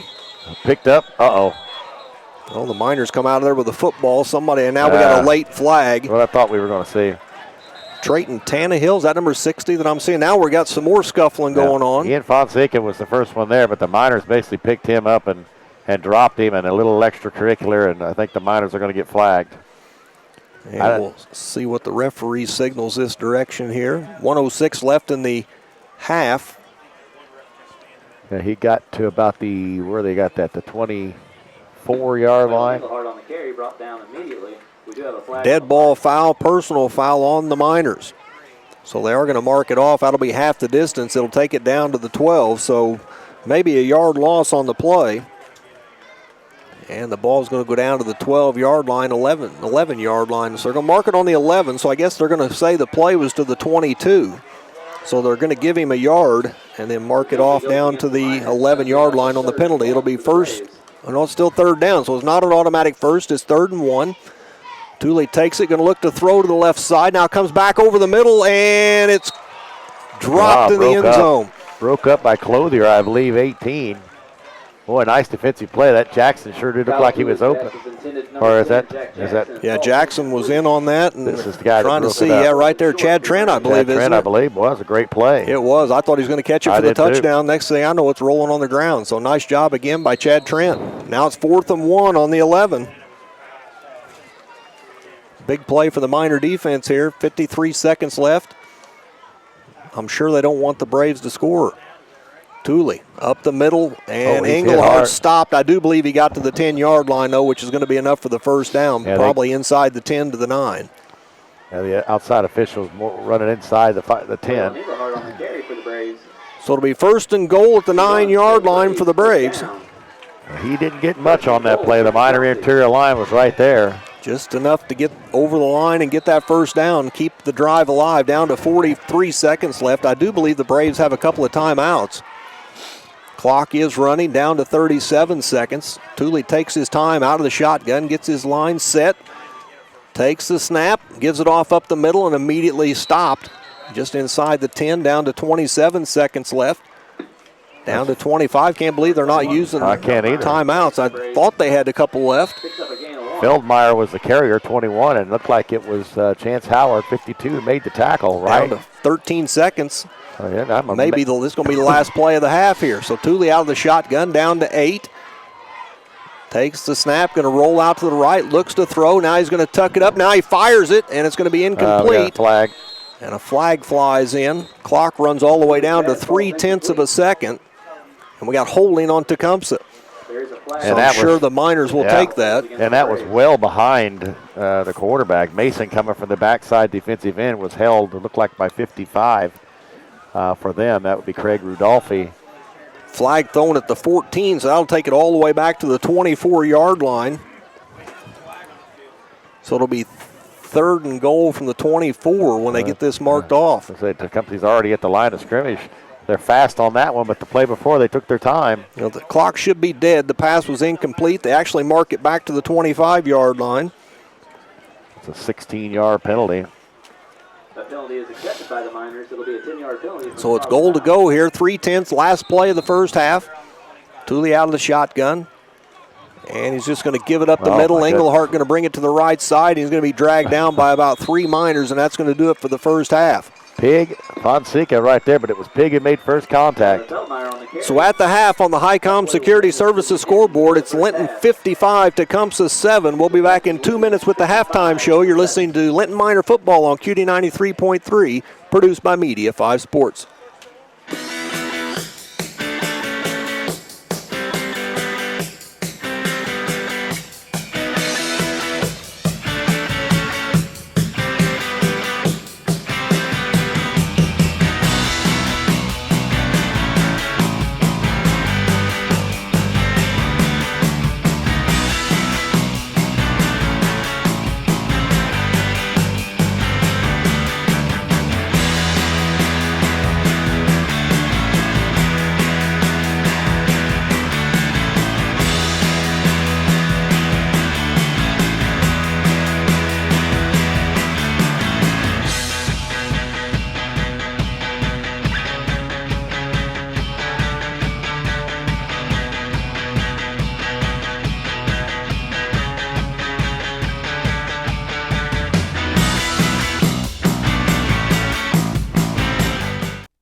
And back once again at Tecumseh High School. The band gets ready for their performance, and they bring out quite a little thing here, Dan, for their performance. Got some backdrops and some staging, and that's always good to see. Small schools, Darren, anymore, it's getting very, very difficult to have the arts programs and that kind of thing with all the funding getting cut. And I'm a firm believer in that you should be able to have the arts in schools. Well, I got a score. All right. Coach Weber at Bedford North Lawrence getting ready to start the third quarter. His team leads Jeffersonville 20-14. Well, that's a good thing. They had a tough one last week. Tough loss last week. Man, oh man, sounded like their receiver was within inches of scoring that touchdown late, and they were able to get off one more play without a timeout. And Bloomington North stuffs them at the goal line at the buzzer, and they were only down 4 points. So the touchdown would have got Coach Weber his win there. We always wish him well there at Bedford. Yeah, Jeffersonville, that's a team that typically beats Bedford, so that, she's on the cusp of trying to make some changes over there. The only other score I have is that 35-12 halftime Heritage Christian lead over North Knox, and here we are 55-7, and we get a new voice. All right. We're happy to talk to someone else with the blowout, and we're joined by Shane Huffman, and Shane coming over from the opposite side of the field, so we appreciate him making the journey across here. And Shane, boy, oh boy, they always used to laugh at me when I come over at halftime, say your hand has to be tired. So now you know how I felt. Your hand has to be tired there from all those first half stats. Yeah, there was quite a flurry of plays going on there from both sides, definitely. Well, both teams like to get the ball and snap it and go. The thing about it is, second half's going to get worse because you're going to be putting in some numbers you probably haven't put on there in a long time, and your handiwork will have to be able to read that. Yeah, that might be tough, but I might have to expand Darren's spreadsheet here. What do you got for us at the half? Well, I've got Tecumseh for 134 yards rushing and 78 yards passing, and for us, a total of 273 yards rushing and 129 yards passing, with Muir accounting for 182 of those yards. Yeah, he's had a really nice first half. What's it been like on the sideline? They've been able to run in a lot of different players on both sides of the football. It's got to be. What's the environment over there? Yeah, they're moving them in and out pretty good. Still coaching the fundamentals though. That's one thing is they don't let up on them, even though the scores up there quite a bit. They continue to coach them up and make sure that the next guy up is definitely using the right techniques and getting in there and playing. We tried it. Go ahead, Dan. Well, the thing that I almost completely forgot what I was going to say. Go ahead, because I just went space. One of the things is they're running players in and out that we're not aware of is, are they running them in just to get somebody a break, or are guys hurt, cramping, or anything like that? Is it just a matter of running guys in and out to get guys a blow, or we don't have any injuries or anything? I haven't seen anybody that's been injured. They've definitely been running them in and out. I mean, keeping them hydrated, and the crew out there is definitely on the coaches every time. Hey, make sure you get them some water. So they're doing a good job of keeping the guys hydrated. The thing I was going to point out was, even though we have a 55-7 margin, we've had some breakdowns. We've had a couple of long pass plays and a couple of long running plays. So I'm sure the sideline, the coaches are still, as you say, probably pretty intense about those plays. Yeah, they're definitely getting on them about some of the breakdowns. And Tecumseh's kind of hurt themselves with some turnovers. They've had some good, nice long plays, but then turned the ball over, and that's kind of hurt them quite a bit. Yeah, I think at one stretch there, with about 10-15 to go in the first half, they were getting ready to punch it in, get themselves within 2 scores, and in a matter of 30 seconds, it went from that to being down 40-7 or something like that. It was kind of a crazy little stretch there. Yeah, and then when they fumbled the kickoff immediately after, that kind of seemed like that definitely turned the tide in our direction. Well, Shane, appreciate you making the journey over and providing us with some numbers and somebody new to talk to on a night where we're almost hoping for a running clock here in the second half to keep things speeded up. And we were within 5 yards of being exactly the same stat, so we're on the right track. Definitely That's good to know. That's good to know. I appreciate that. Well, your numbers last week, just to let you know, I didn't send you an email because there wasn't much to send you, and just for the second week, you really made that step up from the first week, and I'm sure that you're getting more comfortable over there, and the more comfortable you get, the more fun it's going to be for you. Yeah, it's a lot of fun, and you've coached me up pretty good there too, Darren, so I appreciate it. And yeah, it's definitely, I love being on the sideline. It's a lot of fun. It is hard. It in your face. I know, it is hard to beat, that's for sure. Well, hopefully we go back over and have a second half here where we stay injury-free and just kind of get a chance to work on some things. And once again, appreciate you making the trip over. All right, appreciate it, guys. Thanks. That's Shane Huffman coming over with the halftime statistics for us and giving us a little insight from what's going on the sideline and getting this good performance by a small but very good band. And I know you appreciate music, and I'm a music buff myself, and this is a good performance by a band that probably only has, 25 members? And there's some pretty good sound coming out of that small amount there. By a quick note here, got notified North Central's on a lightning delay for an hour now, so maybe up north we're getting a little bit, this heat's popped up some storms. Eastern Green up 41-0 on North Davies at the half. Holy cow. So somebody sent me that score there, so thank you to whoever sent me that score. 41-0, North Davies trails Eastern Green at the half. So Eastern Green looking to go 3-0. I'll tell you what, let's see who they got coming up, because we play them down the road a little bit. They're not in our sectional, though, are they? Eastern Green.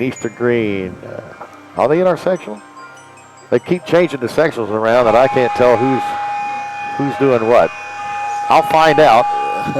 All right, still about 7 minutes left here before the teams come back out and stretch. We'll go ahead and take another 2-minute break and come back with more of the halftime show. You're listening to Linton Miner Football on QD 93.3, produced by Media 5 Sports.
Delicious frozen yogurt in Linton is the perfect destination for a cool, good-for-you treat. Come try some of our amazing flavors. Then top off the flavor of your choice with over 40 different toppings to choose from.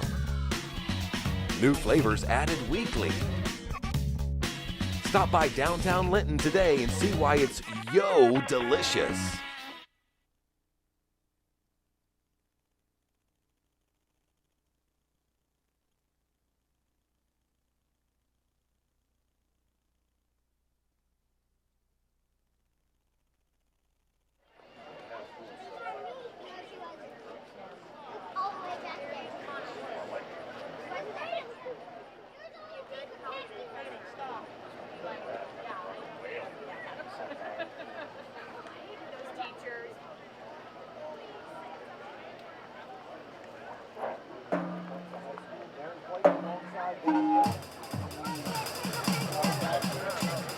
On top on the Highcom Security Services scoreboard, 55-7 at half. And Shane comes over with the statistics, and Dan, it's one of those nights where it's really hard to find much to talk about. I mean, it's just been all Miners, and once again, the four-headed monster. I mean, everybody, I think all four of them have scored a touchdown, and it's just been another. All five of them have scored a touchdown. Tyler Muir with two. Yeah. Looking at individual, he mentioned Tyler Muir, 181 yards on 5 carries. He's also 4 or 5 passing the ball for 92 yards. Chad Trent, got to mention him, 1 for 1 with a 32-yard strike to Jackson. The monsters that you talked about, 1 carry for Mitch Everhart. 1 carry, got 27 yards, a touchdown. 3 for 39 is Kendall Williams, a touchdown. Garrett Mason, 4 for 17. And Pierce Jackson, 3 for 9. Receiving-wise, 3 for 91 is Pierce Jackson. 2 of those are touchdowns. 1 from Jacob Clothier for 22 yards and 1 from Zach Figley. as well. Looking at the Braves, really not the horrendous numbers for a team. Kyle Tooley, 11 carries, 49 yards. Waylon Engelhart, 12 carries, 68 yards. 2 carries for 8 yards for Colton White, 2 for 3 for Skylar Feldmeyer. Overall, 27 for 128. It's a 4.74 average, Darren, and that's we've held them to 2.5 the last 2 weeks. Passing, 5 of 12 for 70 yards, 2 interceptions thrown by Tooley. 3 of those passes have been caught by Jack Jackson. Clearly, even targeted 6 times, so he's the guy that's got their 1 touchdown. 2 catches for Lautner, but got negative 6 yards out of it. And to try to look just a tad bit at the Miner defense, another excellent job down there. Avery Gentry leading them all with 7, Kendall Williams with 5. And I know Chad Trent, he's got 3, but it seems like he's been a big player from the outside backer. Well, I think he's broken up a couple of passes, and I'm not sure how you do that. Yeah, I got that. I got 2 breakups, and he's got an interception, 2 breakups, and defended 3 passes. So he may be in mood for the defensive player tonight. Absolutely. Well, I got another score for you, Dan. North Vermilion 12, Covington 0. Wow. That game's been postponed to tomorrow morning, so there are storms in the northern part of the state. That game's been postponed due to lightning. Want to thank. Guess who might be making that trip up there tomorrow to see that? No doubt. So the coaching staff may get an opportunity to do some extra scouting tomorrow. It's always better to scout in person than it is on video, because, boy, that video sometimes doesn't do justice for speed and height and size. Covington beat Rockville last week, and that was kind of a surprise to me. They haven't beaten Rockville since 2001. It's 16 straight losses. So I kind of asked around, well, where'd Covington come from? Typically, they kind of get beaten hard, and a 12-0 score, unless that was in the first minute of the game.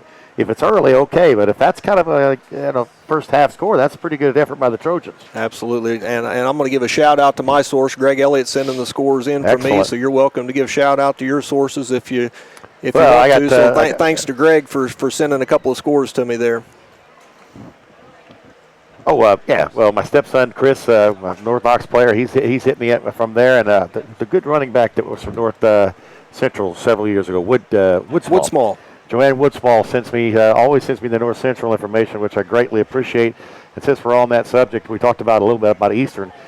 They got Mitchell coming up after North Davies and Wood Memorial. Those are 2 games I would suspect Eastern Green would be heavily favored. And then they got North Central and Mount Vernon Posey the first time they played the 3A school, then us. Boy, I tell you what, if we can both survive, that would be a heck of a matchup, but North Vermilion stands in our way next week. And I'm sure you feel the same way. I'm all for Eastern as long as they're not playing the Miners, and I'd love to see them get their first winning season. And that'd be a really nice thing for the Thunderbird program. It's the best that they started, and the whole thing about them kind of wanting to get out of Linton in that first week was so they could kind of start the year, and they felt like that first week, if you get beat 55-7, that does take a little bit out of you that first week, and they always seem to be right on the edge. They win a couple, then they suddenly drop a couple, and you're never really quite sure. But it looks like they're going to be 3-0, and that's got to be one of their biggest margins of win over North Davies in their short history. Yeah, once again, that game's under a delay for lightning up that way. So far, we've not seen anything down here that would indicate any kind of storm heading this way. Let's hope it doesn't happen. Yeah, definitely. And I get a feeling if it does, they wouldn't worry about coming back. I wouldn't think so either. We'll be curious to see if we do anything. The officials are back out on the field. The head referee, Dr. Joe Calderazzo, is kind of walking this way, so he's telling them to put time back on the clock, and we'll see if he makes his way all the way over here to see if we're going to do anything special in the second half. And I know we have played with running clocks a few times in the past. I know Wood Memorial one year we played with a running clock, and it does look like he might be headed all the way over this direction. Well, the sad thing is that the JV kids are the ones who are going to probably play the most in the second half, and they'd love nothing more than get to play. Sure. But, the game is really pretty well decided, and it's as hot as it was. I don't know what it's like out there now because we're in the oven. He definitely is making his way over. So we'll see what we can pick up here down underneath us. He's going to make his way up.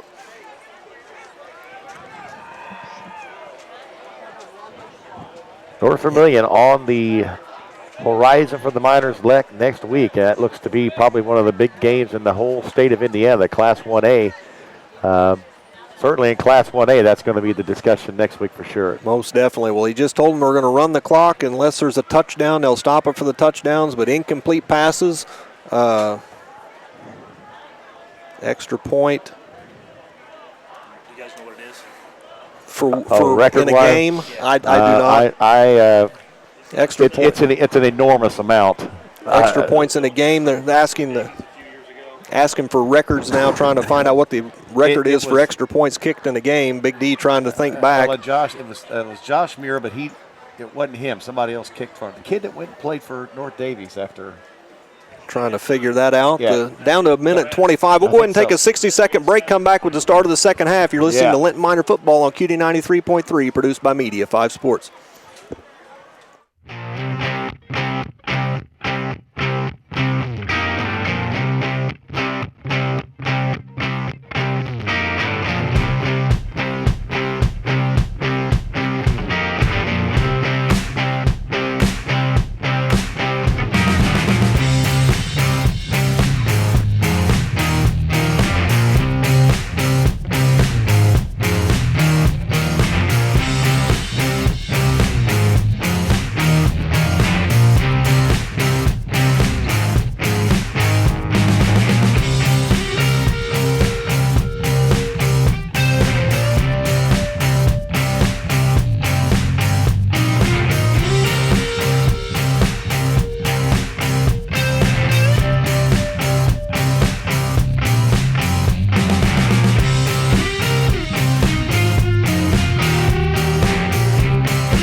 Sullivan back at the station helping us out, and the crew from LintonMiners.com want to thank them for bringing you this HD quality video tonight, and thank all of our sponsors. And going to have to get all that in quick tonight because the official came over and told the clock keeper it's a running clock. The only time the clock will stop is on a touchdown. It will not stop on incomplete passes. Now he's coming back over one more time here to talk to the scorekeepers as we get ready to start the second half. Got another score, Dan. Pioneer beat Triton 64-14. Yeah, Pioneer, they played North Vermilion in that Class A section championship last year. They are a lot like the Miners offense. Just churn, churn. And, I like them too. They're a good 1A, solid, hard-nosed, bunch of farm boy kids. And, of course, they're in the northern part of the sectional, so if we get to see them, it won't be till the state championship.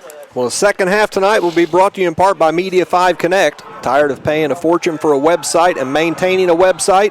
Talk to Media 5 Connect about a website that's affordable to create, affordable to maintain, and offers daily updates to keep your internet marketing fresh and current. Call Keith at 887-0159 and let Media 5 Connect unlock the potential for your business online. Tonight's game also brought to you in part by the Greene County Daily World, wishing all area sports teams good luck. Watch your Tuesday paper for the weekly Athlete of the Week announcement. Call Lisa and ask about their current subscription specials. So the Miners will kick off going left to right to start the second half. Luke Wilson will be kicking the football, and once that clock starts, this 12-minute quarter will probably last about 15 minutes. Yeah. Literally. So Wilson kicks it off, end over end. Going to be a short kick, fielded about the 23-yard line, trying to get a number there on the return, bringing it to the near sideline. Big hit. Colton White on the return, and a big hit over there on the sideline by either Figley or Consika. I think it's Figley. We do have a flag on Boy, at the hit, the flag came back about the 20. The flag was before 35. the hit, so it shouldn't be a late hit. The ball out to about the 42-yard line. And we'll wait to see what the call is here. Well, it has to be a block in the back or a hold the way they're going backward. Boy, that was a solid legal hit by Zach Figley. And the clock, for some reason, is stopped. It should be running, so I don't know. Already we got it stopped. The ball going to be marked all the way back to the 15-yard line. So a 10-yard penalty to the run to the 35, 10 yards back to the 25. That's where Tecumseh will take over at the 25-yard line, 1st and 10. Thule out of the shotgun, going to keep it himself, comes to the left side, cuts it back to the middle, gets over the 25, maybe to the 26-yard line, pick up a 1 as the Miners get him stopped there. And, you wonder what the mindset of the players is. They know the clock's going to be running. You wonder what their mindset is coming out here. Yeah, you have to stay focused. Thule out of the shotgun, 2nd and 9 on the 26. Takes the snap, going to roll out to his right, looking to throw, fires it over the middle, picked off by the Miners. Flag comes in late, and we'll see who got the interception at the 35-yard line. He's cramped up, it looks like, maybe. That's Trent. That's Jackson. No, Pierce Jackson. Intercepted by number 8, Jackson, but we have a flag on the play. And once again, the clock stops. Yeah. So I guess on the change of possession, they might stop it. So Pierce picks it off at the 35, and we'll see what the flag is back there. But I get a feeling it's going to be a hold on Tecumseh. So here comes the official to give us the information. It is indeed a hold. It will be declined, and the Miners have it. 1st and 10 at the 35 of Tecumseh. What clock time do we have out there? 11:12, and stopped right now. So I don't know. Maybe they changed their minds. Maybe that's why he walked back over here. Now it's running. So 11:03, the clock is running. Down to 12 seconds on the play clock. Muir out of the shotgun, Clothier to the near side. Eberhard in motion. He's only carried once tonight. Handoff goes to Mason up the middle, battles for yards. And they're going to get him maybe at the 32, 33-yard line. We'll see where they mark it. Brought down by number 64, Jeremy McKinley has made about 3 or 4 tackles. We have not called Dawson, number 54's number Harley at all tonight. Going to give him 3 down to the 32. It'll be 2nd down and 7 for the Miners.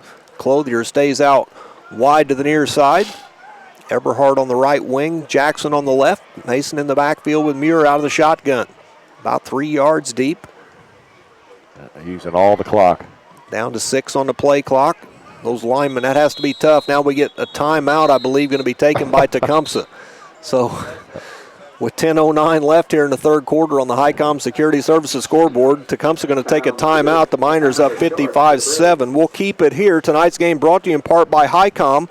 Here's a reminder from Highcom Security Services in Lyons. Protecting your home, your business, your family, and your property. Yogurt in Linton is the perfect destination for a cool, good-for-you treat. Come try some of our amazing flavors. Then top off the flavor of your choice with over 40 different toppings to choose from. New flavors added weekly. Stop by downtown Linton today and see why it's yo delicious.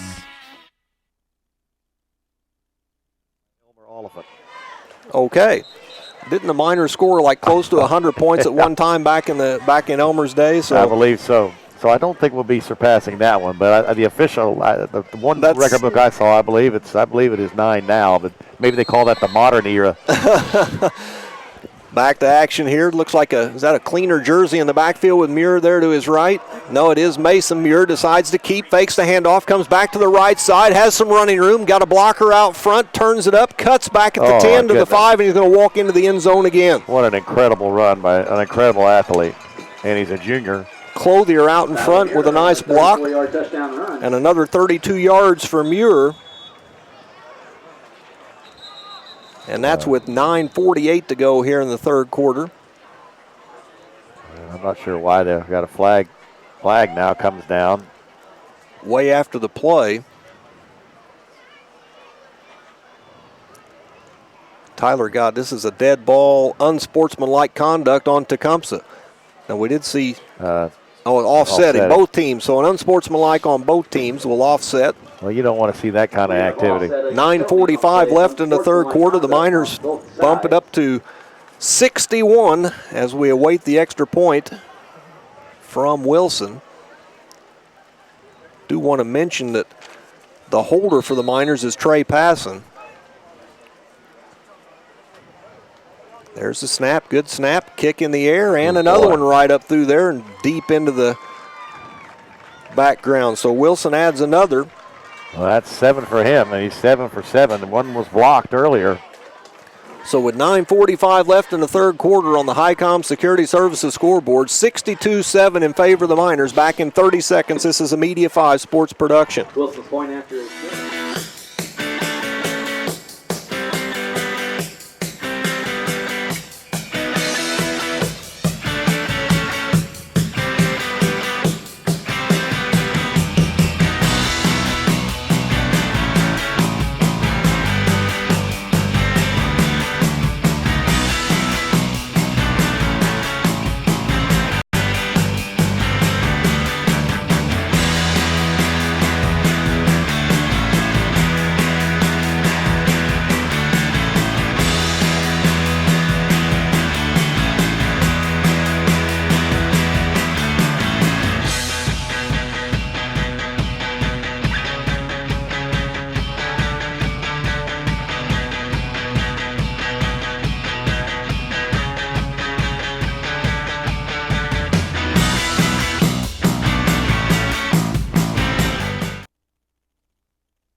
Back deep to return, John Jenkins and Waylon Englehart.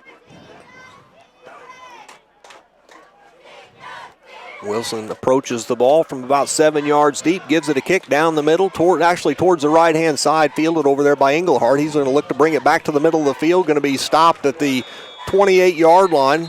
And once again, just a little bit extracurricular, gets stopped quickly.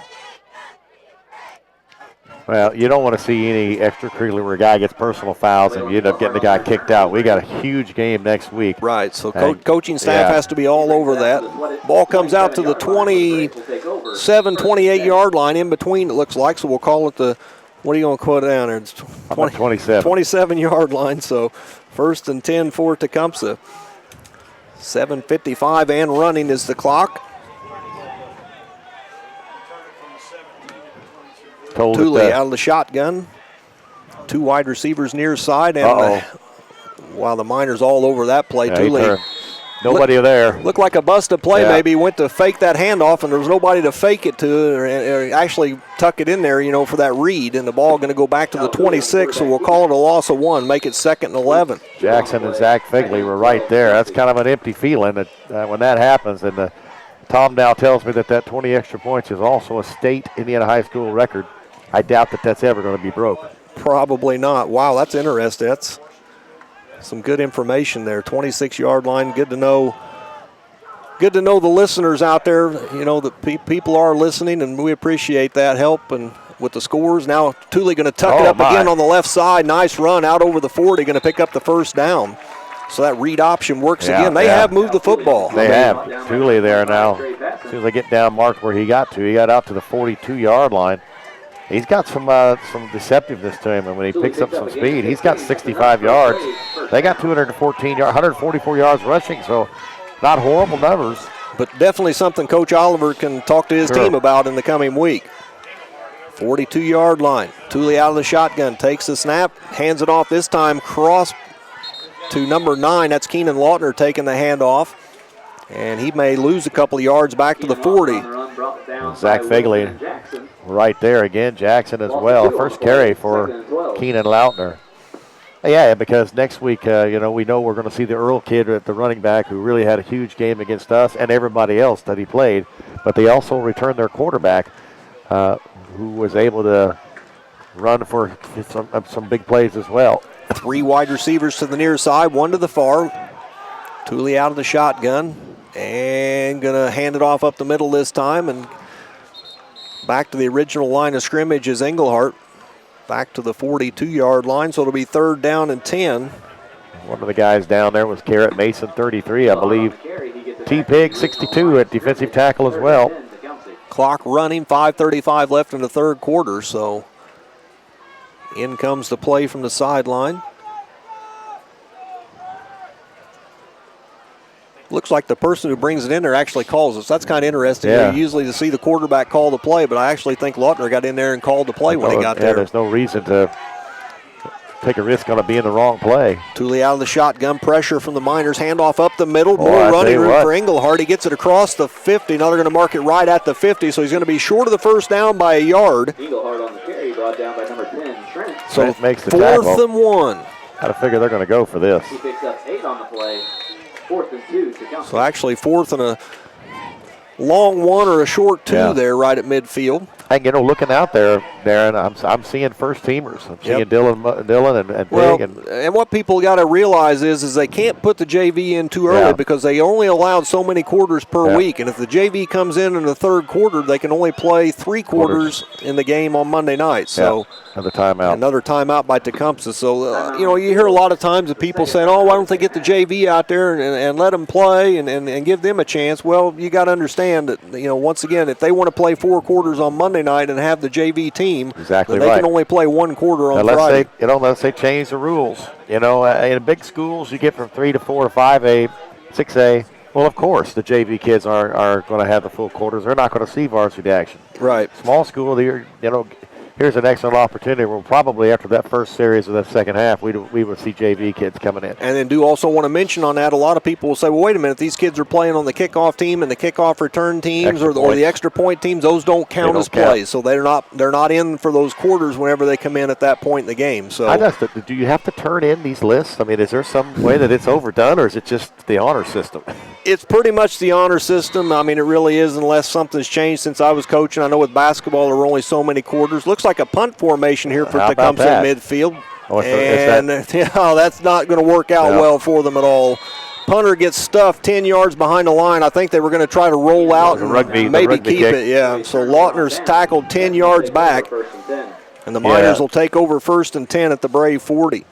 Jackson's back there along with Figley. That failed miserably. You almost had to see that was coming. Clock continues to run down to 4:07, 4:06 left in the third quarter as we change possession. We are playing with the running clock here. Miners on top 62-7, and they take over 1st and 10 at the Tecumseh 40-yard line. And once again, it's still going to be those first team guys here for at least the next 4 minutes. Well, looks like Chad is in at quarterback number 10, and he's not really a runner. Now, you would think an awful lot of running, but we got a passing formation. 2 wide receivers out to the right, Eberhard on the right wing. That doesn't look like, is that Garrett in the backfield there? Yeah, I think so. Play clock at 11. Miners going to let it run some. Trent waits for the snap, takes it, goes straight up the middle to Mason, and he's going to get over the 40, maybe pick up a yard or two here as he's stuffed by the Tecumseh line.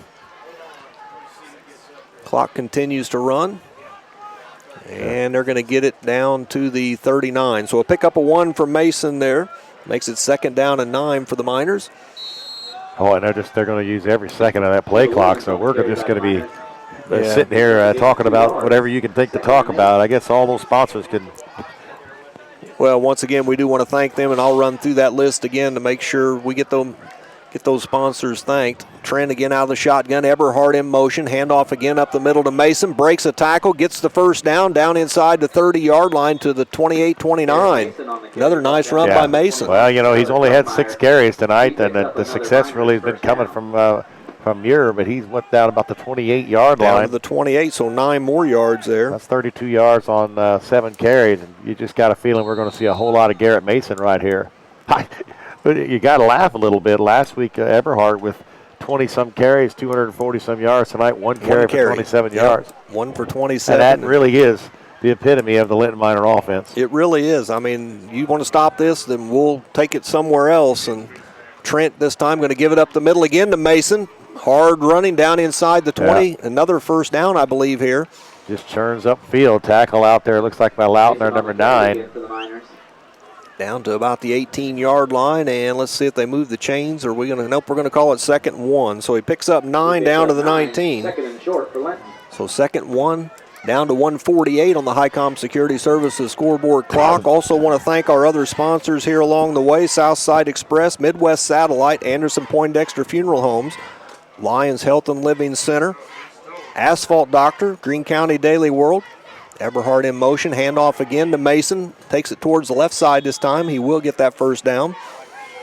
Just a heavy dose, and they know what's coming, Greene County Daily World, Bob's Pizza, Media 5 Connect, and Highcom are sponsors here on our end of it with the live reads. And I know there are other sponsors back that the station will get thanked as we run through things.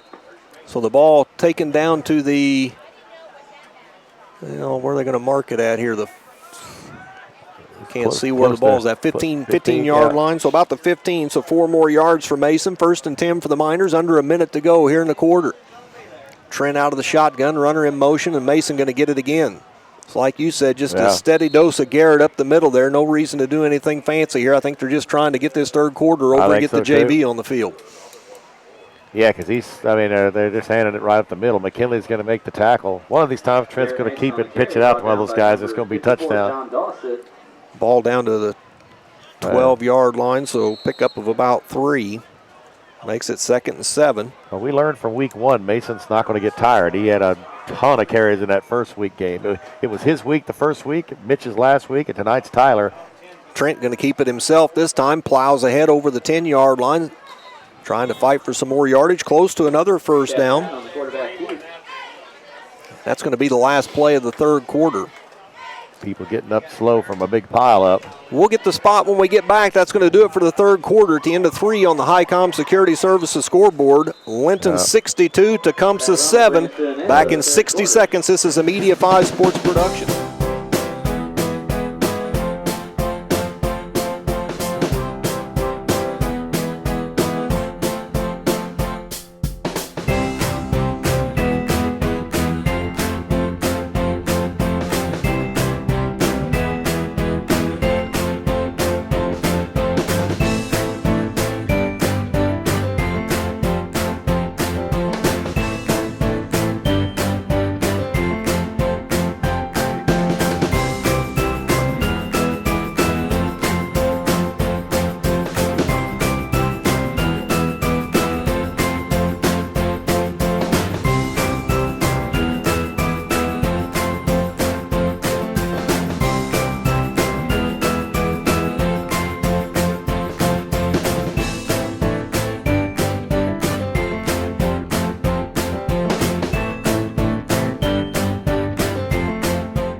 And back once again at Tecumseh High School as the Miners JV, I'm assuming we're going to see on the field as we come back out here. And Dan will have those names and numbers for you, I'm sure. Yeah, I'll be trying. Of course, that quarter ended with Chad Trent carrying, and that pile-up, he didn't get up. I mean, he got helped off the field by a couple of Miners and looked like it might be a left leg. I mean, he's on the sideline now. He was walking with his putting pressure on it, so hopefully he's going to be okay. That ball is down at about the 9-yard line. Bedford North Lawrence 27, Jeffersonville 21 at the start of the fourth quarter. Gosh. So Coach Weber, trying to hold on there and get that first win of the year. And here comes the Miner JV. They've got it down at the, what are we going to call it here? That's a field goal for we Wilson. got the field goal. So Wilson going to kick a field goal. It's going to be a 25-yard attempt here on third down. He's had the leg. There's the snap. Kick is in the air and good. Nice job, Wilson. Luke Wilson, a 25-yard field goal. Well, how about that? 25-yard field goal. I said that he had been looking like he could kick that. So that was with about 11:45 to go in the quarter, and the clock is still running, so 65-7. That gives you, that gives you an idea. We get down at that 9 or so yard line. He had plenty of leg there. Plenty of leg, absolutely. I think the thing you run into, and I haven't done a whole lot of kicking, but I think the farther you back up, it's like a golf swing. The harder you try to kick it, and it gets ugly. But that was nice and smooth and plenty to spare. So that kind of a smooth kick, and I think he can go another 10 yards easy. How much time we got now? 11:10 right now and running. So, second half running clock here as we get ready to kick off yet again for the Miners here. We'll get the names of the guys that are out there on the kickoff team this time around. Sure, we'll see some new faces. 65-7, and Dan, I just didn't think we'd come down here and have it this easy. I didn't either. I mean, I thought the same thing with the Arrows, and in both contests, Darren, the first drive of the game for the other team, Sullivan got down to the red zone. Tecumseh was moving the ball. But the thing is, in all the games, nobody has been able to stop this Miner attack. Oh, number 7. That is not who it says it is, so we won't go there because I don't know who that is. I don't either. So number 7 out there, I don't know. It's not Bill Smith. Let me see if it's somebody. It's got to be. Is it Cole Padgett? I have 56. I have Chase Howard. Chase Howard at that number. So get some. Wilson going to approach the kick. I meant to get you some more names. This is a low line drive right by the up people down to about the 17-yard line. Fielded there up the middle, running room, and going to be stopped out near midfield. Like trying to see the number on the runner there. 86, I believe. That's Pemberton. No, it isn't. The ball's there, number 3. So that's John Jenkins on the return. Where'd he get that ball at? At about the 17-yard line, I think, is where he finally picked it up. Gets it out to midfield, so 1st and 10 at the 50 for Tecumseh. So good field position. Try to see who's out there for the Miners. And I do see Drayden Ward out there. And I believe that is Ben Llewellyn at a corner position, number 9. Shotgun, try to get the people for Tecumseh too. I'm sure they've made some changes. Maybe not. Up the middle, pick up there by Englehart gets it out to the 42-yard line. Pickup of 8. It'll be 2nd down and 2. Yeah, they still have their, but now they're bringing in some other guys. Englehart going to come to the bench here. Number 3 playing quarterback now, so they've switched that up as well. So that is John Jenkins moving to the quarterback position. Luke Miller was on that tackle, and that's a respectable night for Englehart. 15 carries, 86 yards. So Jenkins at the quarterback position now, out of the shotgun. Takes the snap, going to hand it on. Oh, he keeps it now, pitches it out to the right side. And a nice tackle out there. Drayden Ward, I believe, on the tackle. Boy, and that's a first-teamer, Colton White, that's got that ball. And Drayden Ward makes a great play. He's just a sophomore, 5'10", 160. Ball down to the 38. It is a Tecumseh first down, but a nice defensive play there by the Miners. Well, you just like to see the young kids being able to make plays like that.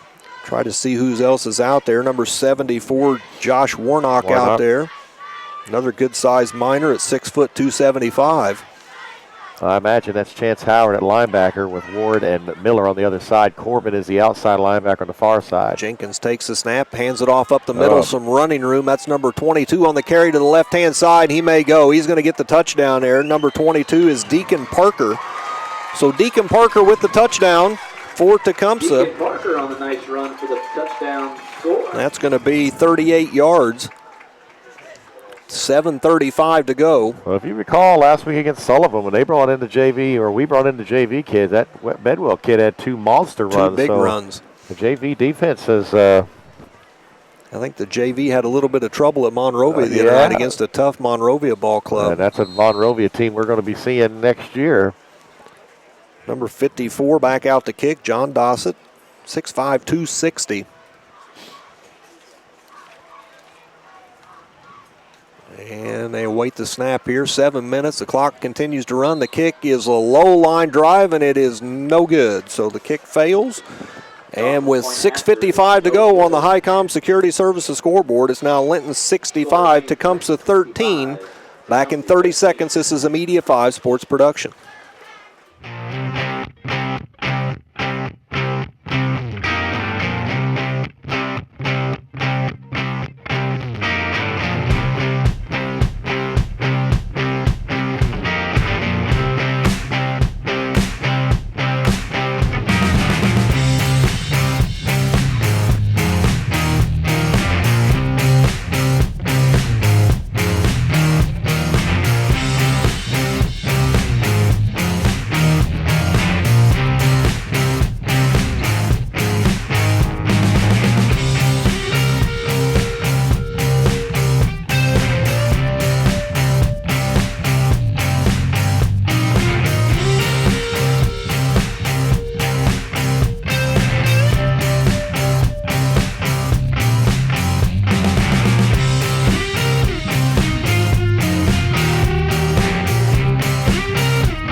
Up who's back there for the Miners. Looks like Bill Smith and Corbin. Castle leads right 16-14 at the half. That's where Keith is at tonight. Kick comes to the near side, bounces and goes out of bounds. So the Miner JV will take over at the 35-yard line. Going to have to get an update on some of the rosters. I think I saw number 66 out there, and I don't see a 66 on our roster, so I'll have to try to get an update. I think they have an older roster. Older roster? Oh, I don't have a 66 either, so just forget what I said. So the Miner JV takes over 1st and 10 at the 35-yard line. Clock running down to 5:15 remaining in the ball game. Well, this is their first action because we kicked the field goal to start it off with. So we'll get you the names as we can get them here. Coming to the near side, I believe, is Alec Mossberger. Should be Ward 2 as the quarterback. Drayden out of the shotgun. In motion is Corbin. Handoff goes up the middle. That's number 41, Luke Miller, getting the carry. And Luke normally is the backup tight end, so he's playing some running back position. 35 out to the 37, picks up a couple of yards, gets his name in the statistical category. Down to 4:33 remaining in the clock running. Once again on the line, I see Warnock out there. 77, Levi Geralds. That's a couple of pretty good sized guys coming up here. Levi a sophomore, Josh a sophomore. I know they're hoping to get them guys into some varsity action. There's Miller again. Gets it out over the 40. Going to pick up 3 or 4 more here. Looks like they're going to spot it at the 41-yard line. So we'll pick up a 4. Makes it 3rd down and 4. 41, Luke Miller on the carry. Under 4 minutes remaining here. See if we can get some other names for you. That number 7's back out there. You say that's Chance Howard. That's what it says on the one. Or not Chance, but is it Chance? Chase Howard, okay.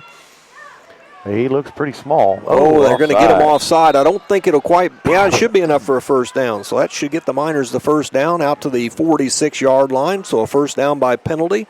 Nice job by that JV line staying still. And, that was, I guess they've got kind of their younger ones in there. The 67 for them. Offsides on the Braves. So 3:39, and the clock stopped right now. Boy, they're now it's running 3:38. Running in and out, boy. Ward continues at quarterback out of the shotgun. Pemberton having to run harder than he has run all night. 13 still on the play clock. Corbin in motion. Bad snap. Ball way back there. Fight for it. Still loose. And the Miners' Ward finally pounces on it back at about the 25-yard line. Well, that's what we call a team carry, correct? That is a team carry. That snap was just a little on the high side there. If it had been a good snap, we'd have credited the quarterback, but I don't think it was. So all the way back to the 26. So a loss of 20. Second and forever. Yeah, if we'd have given that to Drayden, he'd have now had 4 carries for negative 23 yards. That's 3 kneel downs last week. Yeah. Actually, they end up marking it at the 27-yard line, so we'll cut it down to a 19-yard loss and give it to the team. I'm sure Shane will have a question on that at the end of the night. As I did. I can remember. I always wonder about fumbles because they let people just come fly in and pile in. Normally, you throw a flag for piling on. Yeah, absolutely.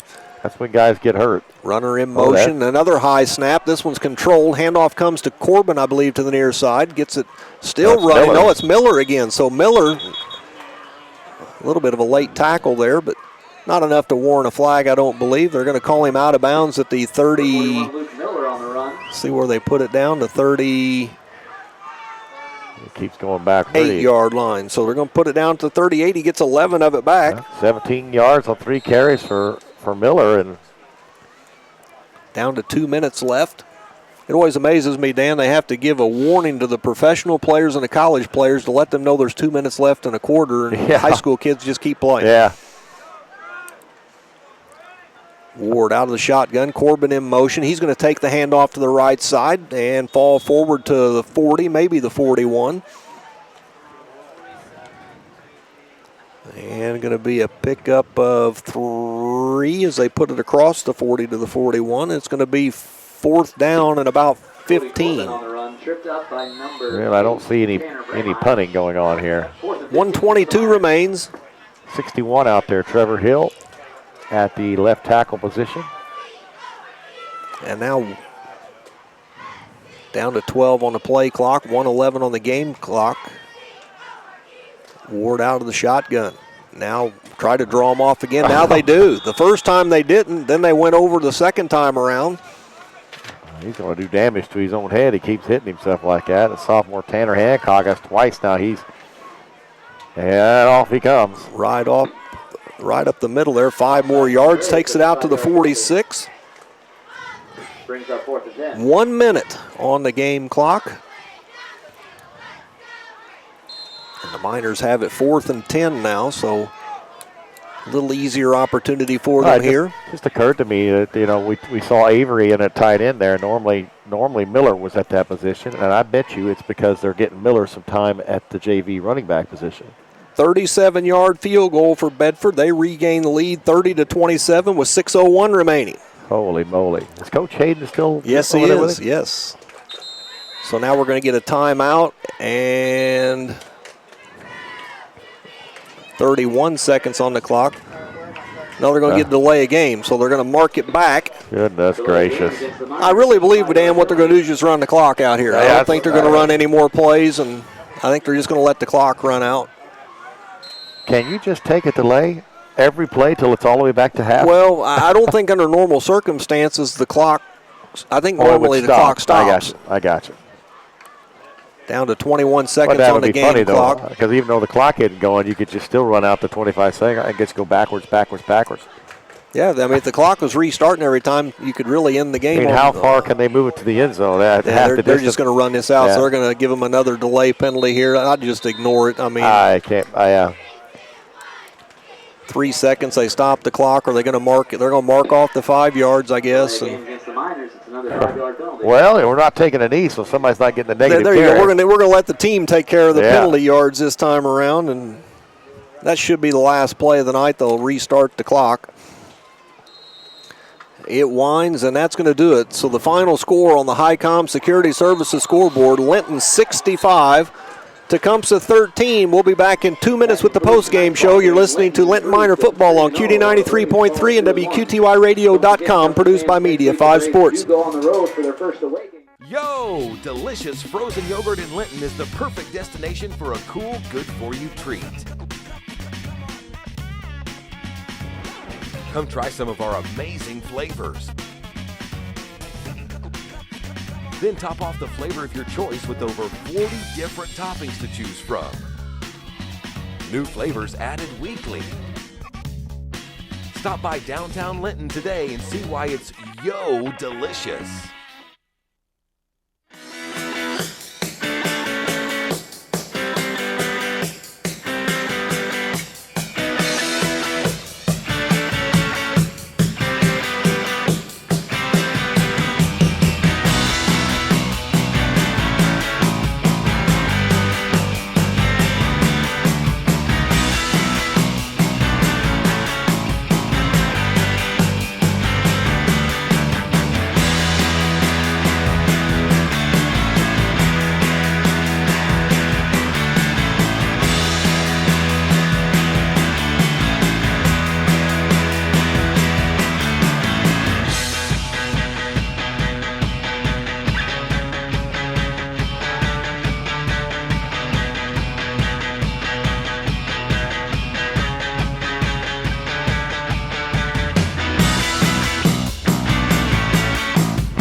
Wilson adds the extra point. The Miners on top 7-0.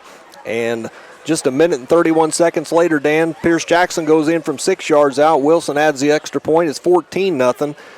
Tecumseh answers. Jack Johnson, a 60-yard pass from Thule. And with 7:44 left in the first quarter, we already have our third touchdown of the night. It's 14-7 in favor of the Miners. And from that point on, it's all Linton. Eberhardt goes 27 yards on his only carry of the night for a touchdown. Who would have predicted that? No doubt. I mean, if you'd have told me coming down here, Eberhardt will carry it one time and that'll be it, I'd say, well, that's going to be unfortunate because he probably got hurt. So at least he didn't get hurt. Yeah. 27-yard run, 6:11 left in the first quarter. Wilson added the third extra point. It was 21-7 in favor of the Miners. And then Jackson, a 35-yard pass from Muir. This time the kick was blocked, and the Miners at the end of the first quarter led 27-7. In the second quarter, Muir added an 83-yard run 2 minutes into the quarter. Wilson added the extra point. It was 34-7 in favor of the Miners.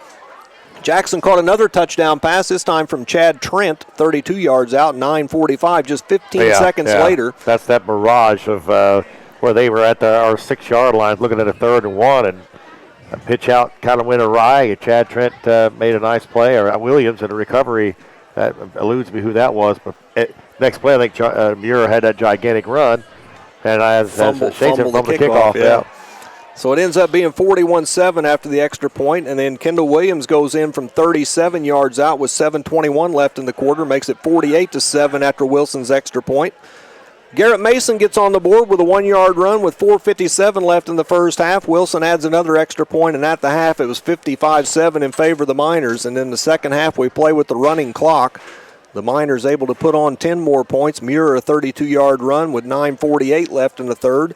With Wilson's extra point makes it 62-7. And then Luke Wilson, the 25-yard field goal, a nice kick by Luke on that, makes it 65-7. Then Tecumseh gets a touchdown from Parker, a 38-yard run, 7:35 remaining to round out the scoring. 65-13 in favor of the Miners. And Dan, statistically tonight, just another dominating performance. Yeah. And really, it would have been a lot worse if it would have played with the running clock. Well, the final tally is going to be 463 total yards. I don't think there's any question at all that had the starters even had a couple of series, even a JV possibly, we would have eclipsed 500. So that's kind of a misnomer there. Passing the ball 5 of 6 for 124 yards for the Miners. 339 yards of rushing touchdowns. Individually looking at who it was tonight, I don't think there's any doubt who the player of the game is probably going to be. Tyler Muir, 6 carries for 213 yards, unofficial, 3 touchdowns, plus a very effective passing night, 4 of 5 for 92. He's yet to throw an interception, and he has a touchdown pass. Chad Trent also threw a 32-yard touchdown pass, had a carry for 3 yards. Unfortunately, looks like he hurt his knee on that play. Hopefully that's not serious. Everhart, 1 carry for 27, 3 carries each for Pierce Jackson. Kendall Williams for 9 and 39 yards, 10 carries. Garrett Mason chewing up that clock for 48. Luke Miller at the end there, 3 carries for 17 yards. And, of course, the team had that 17-yard. Now that I think about it, 17 yards almost gets us at 500, but not quite there. For the Braves, another really pretty good performance when you look at the numbers. 212 rushing yards, 86 of that by Englehart on 15 carries. Did have a fumble, 14 carries for Kyle Tooley, 65 yards. Colin White, 3 for 12. Keenan Lautner, 2 for 8. And then Deacon Parker came in to JV. Mop-up time, got a 38-yard touchdown run that busted those numbers up. Passing, we did another, other than the 160-yard pass play, which was all but 10 yards of their passing total. 5 of 13 for Kyle Tooley, 70 yards, 1 touchdown, and 3 interceptions. All great plays by the Miner defense. That's 282 total yards for the Tecumseh Braves offense. Defense, of course, is always what we can see up there, but Avery Gentry with 7 tackles. Got just a whole lot of people talking on tackles, so it looked like 6 from Pierce Jackson. As you expect, your 2 linebackers with 13 tackles. I do want to see Chad Trent. We called his name a whole lot, not as much, and the running clock went down there, and you couldn't well, more than just tackles for him, though. Passes defended, passes knocked away. Had the real nice play in the end zone there on what looked like was going to be a Tecumseh touchdown, and able to get in there and knock that pass away. 4 broken passes up from that outside linebacker. So hopefully we'll get Coach Ollie to give us an update on it. He's got to feel good about how the team responded tonight. One thing I thought was nice to see on the defensive side of things was we did give up more yards than I'm sure Coach would like, but we also forced turnovers tonight, and that's something we hadn't done in the first 2 games. The defense had not forced a turnover, and that's kind of unusual for a Miner team to go through a couple of games without a forced turnover, and then tonight we come up with a couple of interceptions, a fumble recovery. So maybe the defense, be interesting to ask Coach if there was something that they emphasized that maybe resulted in coming up with some turnovers tonight. The interceptions is something our secondary is always has a lot of numbers, and they got 2 of them tonight and really had a chance for a couple of other ones. Bill Smith got 1 of those interceptions. Chad Trent, I think, got the other interception. Gosh, was there even a third one in there? The fumble recovery. Who got that? Zach Figley, I think, got that one. Not really sure on that one, but just a pretty good effort, and now they got that nice long bus trip home. And as we talked about, North Central's game will be moved to tomorrow for Lightning, and the North Vermilion-Covington game. I'm sure our coaching staff will be headed to either North Vermilion or Covington tomorrow to check that out in person. So a little bit of a nice little break, so to speak, for the coaching staff to get that opportunity. Well, they usually practice. Right, exactly. And they may still try to practice. Well, that game's at 10 o'clock, though, and with the drive, here comes Coach Oliver. See him headed up this direction, so he's able to break away. We always appreciate him making his way up to talk to us and getting his perspective on how things have gone for the night, and he's nice enough to come up, win or lose, and talk to us. And fortunately for him, it's not been very many on that loss column. It really hasn't, and that's usually the hardest time to talk to any coaches when a game has not gone the way you want it to go. And there have been times whenever we've won and he's still not real pleased. Like you say, I'm sure he's going to be not real happy about some of the breakdowns that we saw, some long plays, because we're going to see a lot of stuff next week. I just can't fathom that we're going to go up to North Vermilion and it's going to really be a contest. That's a good offense and a good defense,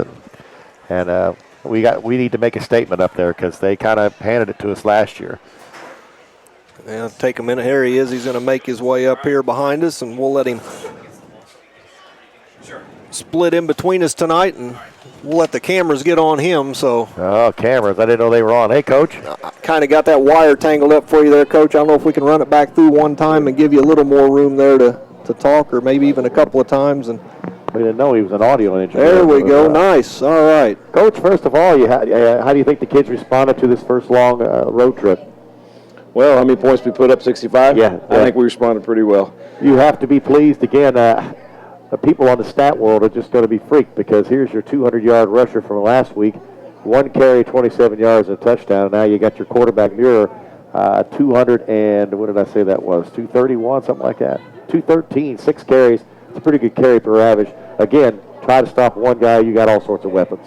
Oh, yeah. I mean, that's what we're doing. I mean, that's why all 4 guys are back here. I mean, all of them can run really well. Mitch was the man last week. Yeah. The week before Speedway. All of them can run. Garrett, yeah. And then now this week, obviously, with Tyler. Tyler had 2 or 3 huge runs. That's why he's back here. I mean, he was in the first half, I believe he was around 5 or 6 there in the first quarter or second, something like that. Yeah. So he's throwing the ball really well, too. So. Well, I have him for 4 or 5 for 92 yards and a touchdown and really some pretty passes. And you got to feel some confidence in your passing game. It's getting better each week, and that's the goal. I mean, he has to keep working at it, developing his reads. I mean, there's times we threw the ball in the first half and we had guys open, but he tucked and run. I'm okay with that. As long as we still get 5 or 6 yards, I'll take that every time. That's a higher percentage. But he's getting better at it, and he's working at it, and so it really honestly feels that the Miners, the only thing stops the Miner offense is a minor mistake. I mean, I don't think we didn't punt again tonight. It just seems like that offense is the only thing that stops it is if we put the ball on the ground or make a mistake. Yeah, I mean, we had 1 turnover maybe tonight. I'm thinking of a fumble. Yeah. It happened. I mean, it's humid tonight. The balls are wet, but I mean, so be it. But finally, what I was happy about, I think we forced 4 turnovers, and that led to 4 touchdowns. I mean, the other games we haven't. In this game, we was able to come out and have 4 different turnovers and 4 touchdowns. That's what I was going to ask. Is there anything you that you're able to emphasize that helps that happen, or is that just something that happens, or something that you talk to the kids about? Hey, we've not forced a turnover in 2 games here. I mean, or is it just something that happens? We preached about it all week. We've talked about it. So someone needs to make a play. And there's been fumbles in a couple other games. We just haven't come up with it. I mean, we go through strip drills. We do different things like that throughout. Every week we do that. So, I mean, it's the focus because the percentages, the statistics are, if you have more turnover, you force more turnovers, your high percentage of winning. So that's our goal, was to get them. And tonight we was able to get 4 of them, and led to 4 scores. Saw the tip drill perfectly with Billy Smith gets that interception and showed quite some speed going down that far sideline. Yeah. He's gaining experience. I mean, it's his first time he's playing in a couple years. I mean, he's a great athlete. I'm not worried about his size, because I like little guys anyway. Obviously. But, I mean, he's being able to come out there and play. I mean, but he just needs to gain experience. And he's doing that some through JV, and he's working his way in a little bit through varsity here and there. But he's coming along. Well, tonight you definitely saw some different players in some different positions. Saw Avery Gentry, who I know plays tight end, but we haven't seen him a lot at tight end tonight. Are you just trying to get some guys, some reps? No, not really. Him and Avery and Zach are the main 2. Zach's the main guy, and then Avery come in. Zach he had a cut on his forehead from his helmet or something, so we set him out a little bit more. So we was able to put Big A in there a little bit, and then Luke Miller come in there. Yeah. So our goal is Avery to mainly play defense, so he can rest. Kendall Williams, how many other teams do you think Kendall would be a starter and a tailback for? Quite a bit. Kendall is a great kid. Yeah. I mean, we can put him anywhere. He has, we ran those armbands and tell him he needs to have 3 different armbands because he plays so many different positions. He plays wing, he plays split force, he plays an outside linebacker. I mean, he does a lot of things. He doesn't complain. He comes to practice every day, and he works hard. He's a great kid inside the classroom, outside the classroom, and he's a 3-sport player, which I love to see 3-sport players come out, and he produces in all sports. And when he gets the ball, a lot of things happen. So it's great, like whenever pitch Pierce needs a break or Mitch needs a break, we know we got a good backup in Kendall. Well, and he had a nice long touchdown run. I think last week he had a good long touchdown run. Speaking of Chad Trent, of course, on outside linebacker, he made a lot of plays happen out there, but he goes out with, it looks like, a little bit of a knee. Is there any report on that? We think he's all right. They'll evaluate a little bit more later, but I think he's all right. He got down on the pile, and a lot of things happened down on the pile, and so they were getting twisted or whatever. We think he'll be all right, but we'll have to wait and see. Okay. Last thing to talk about, what kind of benefit is it to have a kicker that can hit a 25-yard field goal? Plus, he's money on the extra points as long as it doesn't get blocked. Yeah. He's money. What confidence range do you have in him? Probably the 30 to 35. 35 would probably be pushing him, but Luke Wilson has improved leaps and bounds from last year. We saw him a little bit last year. Last year, he got hurt early, and then he tried to come, and he just wasn't there. And he put a lot of time and effort in. He goes up to Plainfield to go to this kicking coach. This kicking coach, I don't know who he is, but he's done wonders for Luke. And you come out there, and his confidence is there. His kickoff's doing great, and his extra points, as long as it doesn't get blocked, which is not his fault. Yeah. We had a missed block. A kid didn't step and steal the inside gap like he's supposed to, so that hurt us. But he's coming along, and he's only a junior, so he's going to continue to get stronger, and hopefully soon we'll be able to have him kick even farther. I'm going to ask him about something he probably doesn't know about. How do you feel about driving a little bit tomorrow? We're going to say that too. North Vermilion's playing at 10 o'clock in the morning. Oh, really? Why's that? Lightning. North Central is tomorrow, and at least those two. So there must be. We know of those two. Yeah. I thought I was sleeping in. I guess I'm not now. And it was 12-0. They were ahead of Covington. I don't know when that was. Right, we don't have any idea how much into the game they were, but it is delayed till tomorrow at some point in the morning. We knew that was going to change your morning plans on Saturday. Yep, road trip. And is that North Vermilion, correct? Or is it? I'm not real sure, but I'll look. I can check for it. Coach, we appreciate you coming up. Other than that, the heat not much of an effect. No, we got a lot of guys resting here and there. We don't have. I think we have maybe 4 or 5 guys that go both ways, and the guys that do go both ways, we can rotate out. So we's able to go. And we preach hydration all week. We preach and preach and preach to these kids, and I think most of them buy into it, and they really took care of themselves with their body. And then we went hard on Tuesday. We still practiced hard on Wednesday, but we didn't condition like we normally would. And then we wanted to make sure we wasn't using all their reserves and rest I their noticed legs in a little bit. pregame tonight they were going without pads, and I really haven't seen that much, and that kind of helped preserve some of that energy. We didn't want them to start losing all their energy just in pregame. Right. We go out there, we can do a lot of stuff with just what we did with just shirts on. So. Any worries about some of the big plays that Tecumseh had? A couple of bust up the middle runs, and of course the long pass play looked like Tyler really had a peg on it. Tyler and Mitch was there together. They kind of bumped each other. Yeah. Some of the big runs, there was things we have to look at, but once again, we have to watch film. It could be a combination of not having the right personnel at that time. Right. So those are things we'll have to look at, obviously, because that's very similar to what North Vermilion is going to run next week. So we got to be able to stop that definitely, because we don't want the Jacob Earl to run wild on us. The Earl show, and certainly that's a big game, and I'm sure you'll be thinking about that probably on the bus trip home. Your mind's probably we've already talked about it. I figured so. I appreciate you taking the time to come up, Coach. 3-0 record, an excellent job, and we'll be looking forward to talking to you next week. All right, sounds great. Thanks, guys. Thank you. Thanks, Coach. Appreciate it. Coach Brian Oliver, victorious Linton Miners again tonight as they knock off Tecumseh and lose track of the score here. 65-13 is the final. And it's time to announce tonight's REMC star of the game. And Dan, that's a no-brainer. I don't think there's much of a thought going to go into this as far as who it is. Yeah, the numbers just blindly just blow everything out of the way of any competition. And really, if you were lucky enough to see some of this on the audio, the video, LintonMiners.com, he made a couple of stellar runs, 80-some-odd yards and 60-some-odd yards. That were literally ESPN top 10 type moves. I can only hope, and I'm sure the Evansville stations were not flying overhead, but that's the kind of thing. And I'm sure the in the zones and all that probably weren't here that late, but we'll have it on film somewhere, by gosh, and have it for that. So Tyler Mira, he really was deserving in each of the first 2 weeks. Yeah. So it's kind of. I kind of felt bad because he really could probably get it every week. But Tyler Muir, he's going to get it. The junior quarterback, definitely player of the game tonight. All right. Well, congratulations to Tyler Muir, tonight's star of the game. And for being named the star of the game, REMC is pleased to donate $50 to the Linton Athletic Department. That's from Utilities District of Western Indiana, REMC, a strong supporter of local and area high school sports. Well, that'll do it from here at Tecumpsa High School. I want to thank Katie Sullivan back at the station for helping us tonight. For Dan Phillips, I'm Darren Clayton saying good night and have a great day tomorrow.